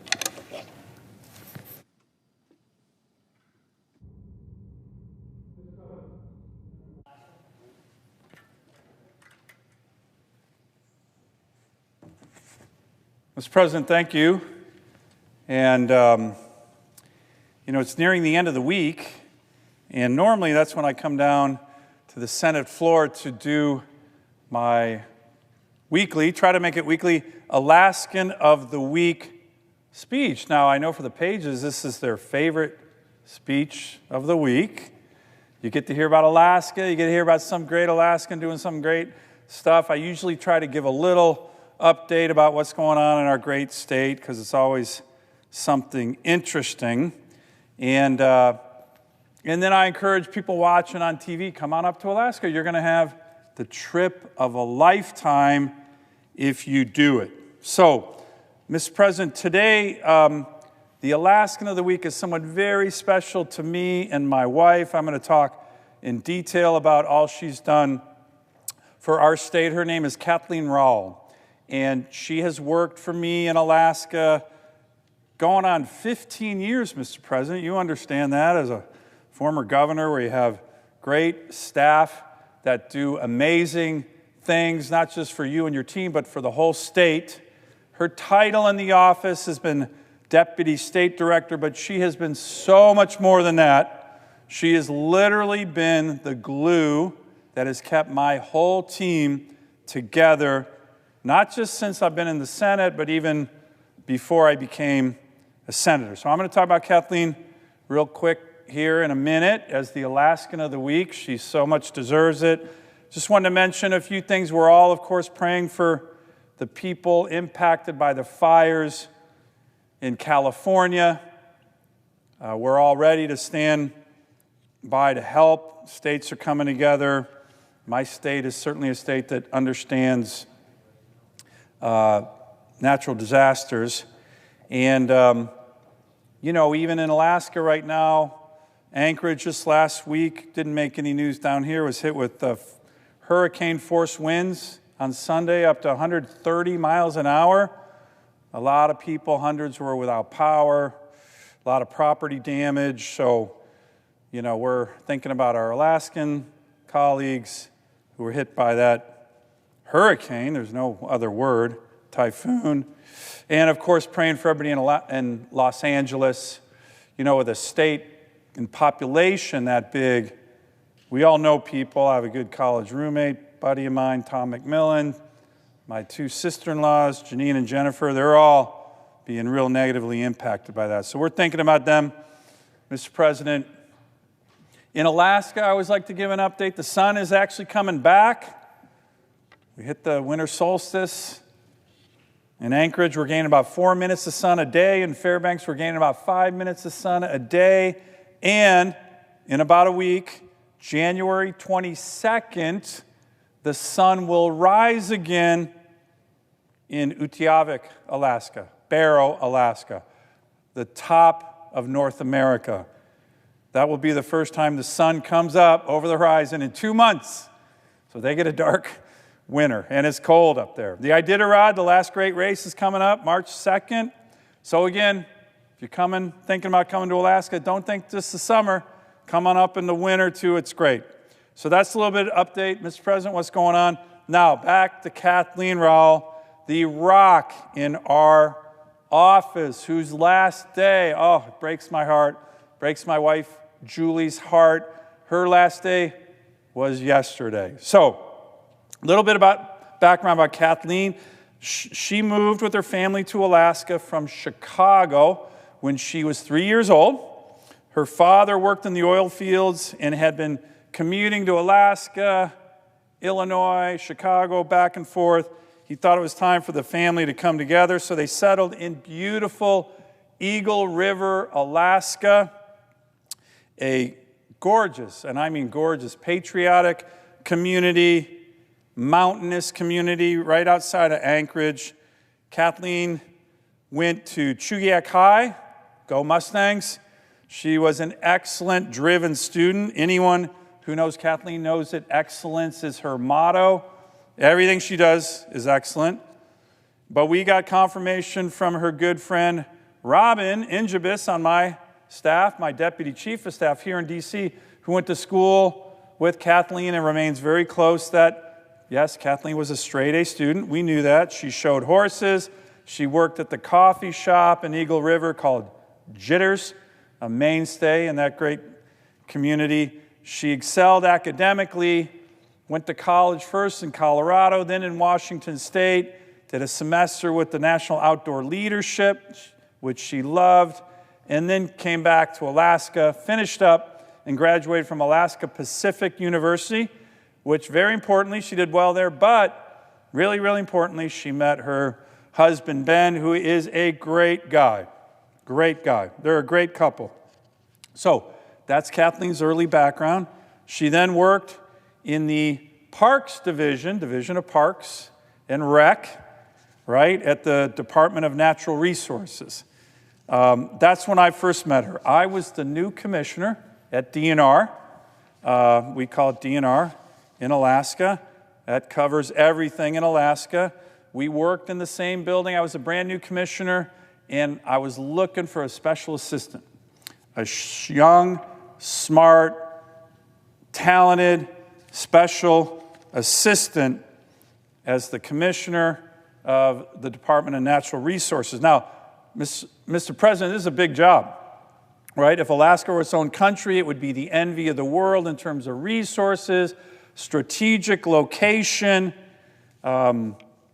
critical minerals, our military, you name it. DNR has a lot of responsibility over all these things. Matter of fact, Mr. President, not to go on a tangent here, but I had an op-ed in the Wall Street Journal today entitled "Greenland is nice, but Alaska's better." It goes into all this stuff about how great Alaska is, so I'd like to submit that for the record at the end of my remarks, just to give you a sense of our great state there. It's a good read. But, so I needed a special assistant, and I was looking at all these resumes and these lawyers and stuff, and here's, for the young pages, this is the value of what they call an elevator speech. You've heard of an elevator speech, right? You got to make a pitch, you got to make it quick. So I'm getting on the elevator. Kathleen at the time, she's probably early 20s. She's very young looking, so then she looked a lot younger than her early 20s. And she gets on the elevator, and boy, oh boy, it was the elevator pitch.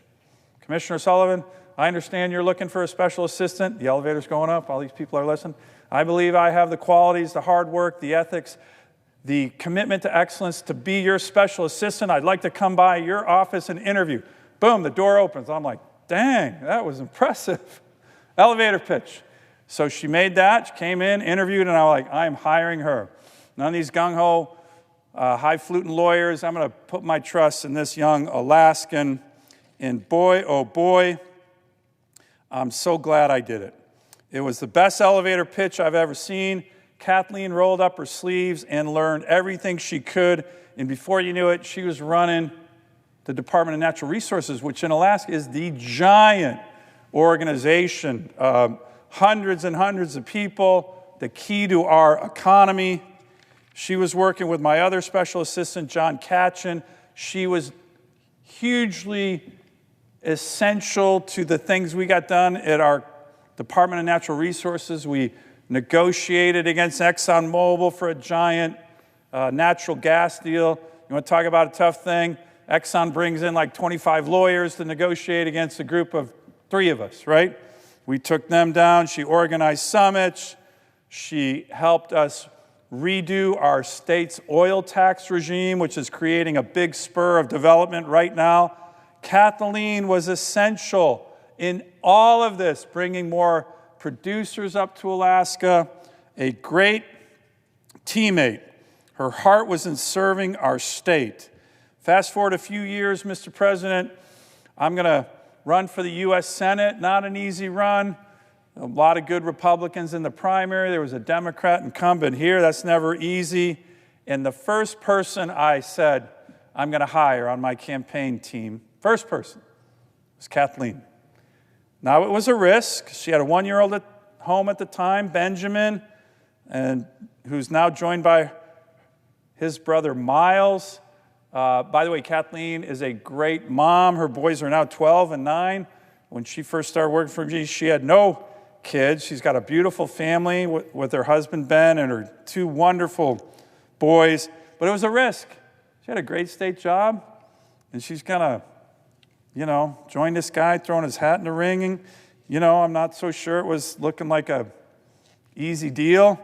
But she left her her secure state job.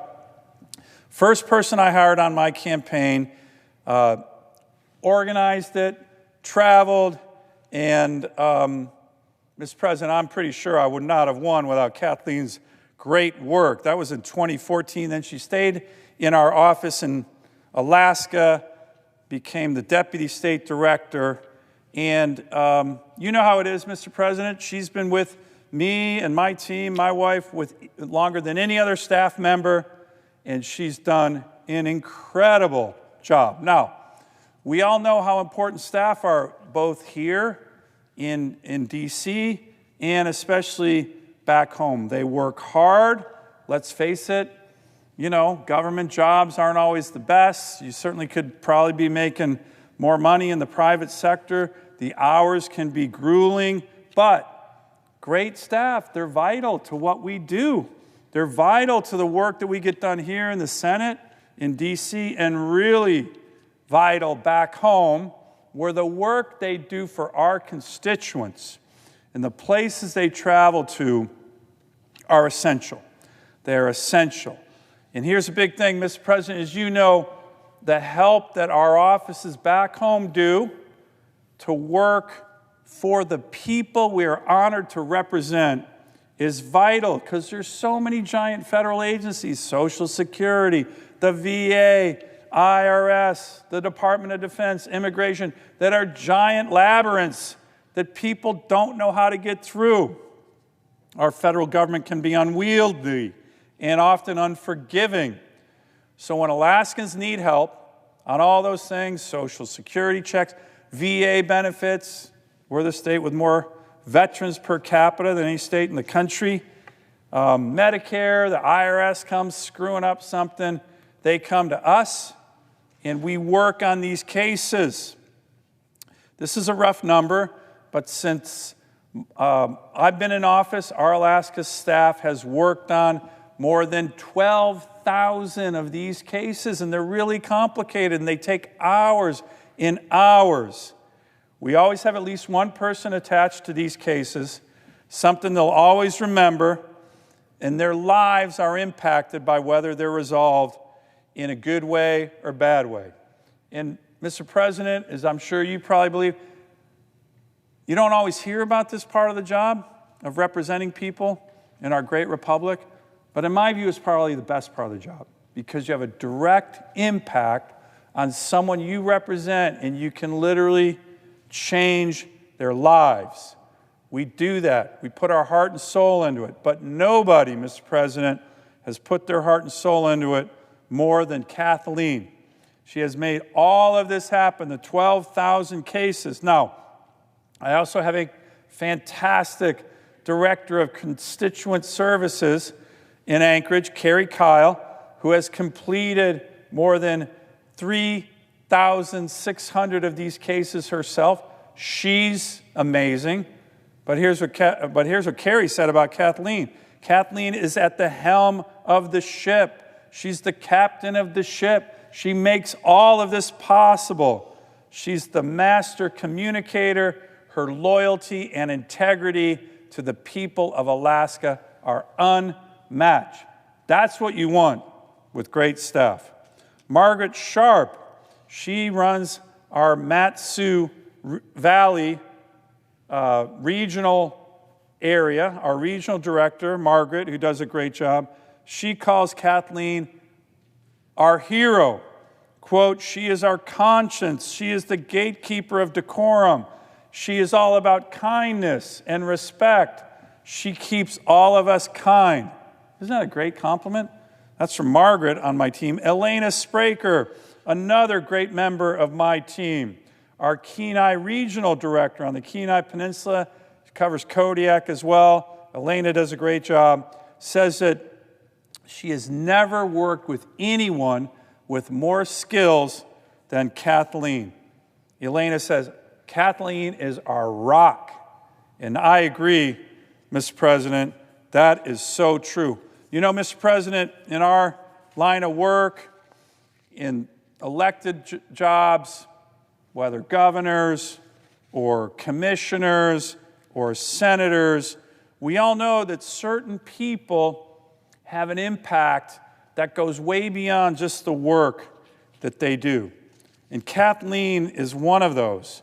She has worked so hard, often at the sacrifice of time with her beautiful boys and family and her husband, but she set the bar so high on professionalism, in excellence, in everything she does, that everybody around her in our Anchorage office, in our Alaska offices, in our DC offices, everybody around her, myself included, gets lifted up and made better and has improved by being in Kathleen's orbit. Those are special people. And Mr. President, that's what Kathleen is. Now, she's been a loyal employee, certainly to me and my wife, Julie. There was a little going away party for her back home in Anchorage 2 days ago. Fortunately, Julie was able to make it. But throughout all, it's not just loyalty to us, it's to the people of Alaska, to helping people, to helping our state move forward. And as I said, Mr. President, yesterday was Kathleen's last day. She's going to bring these same skills to a really great credit union in Anchorage. Their gain, our loss, but she's always going to be a member of Team Sullivan. Kathleen, we always say staff is like family here, but Kathleen truly is like family for me and my wife, Julie. We definitely would not have gotten this far without her. We're going to miss her terribly. So Kathleen, thank you. Thanks for your great work. Good luck in your new job. From the bottom of my heart and Julie's heart, thanks for all you've done for me and Julie, our office, our state, our country, and of course, I hope you are honored by one of the most prestigious awards anyone can get in America by being our Alaskan of the Week. Congratulations, Kathleen. Godspeed. I yield the floor.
Mr. President. Senator from South Dakota. Mr. President, I ask unanimous consent that the Senate be in a period of morning business with senators permitted to speak therein for up to 10 minutes each. Without objection. Mr. President, I ask unanimous consent that the filing deadline with respect to second-degree amendments to calendar number 1, S5, be at 9:45 a.m. on Friday, January 17th. Without objection. And I ask unanimous consent that when the Senate completes its business today, it stand adjourned until 9:30 a.m. on Friday, January 17th, that following the prayer and pledge, the journal of proceedings be approved to date, the morning hour be deemed expired, the time for the two leaders be reserved for their use later in the day, and the Senate resume consideration of calendar number 1, S5. Further, that at 10 a.m. the Senate vote on the motion to invoke cloture on calendar number 1, S5. Without objection. If there's no further business to come before the Senate, I ask that it stand adjourned under the previous order. The Senate stands adjourned until 9:30 tomorrow.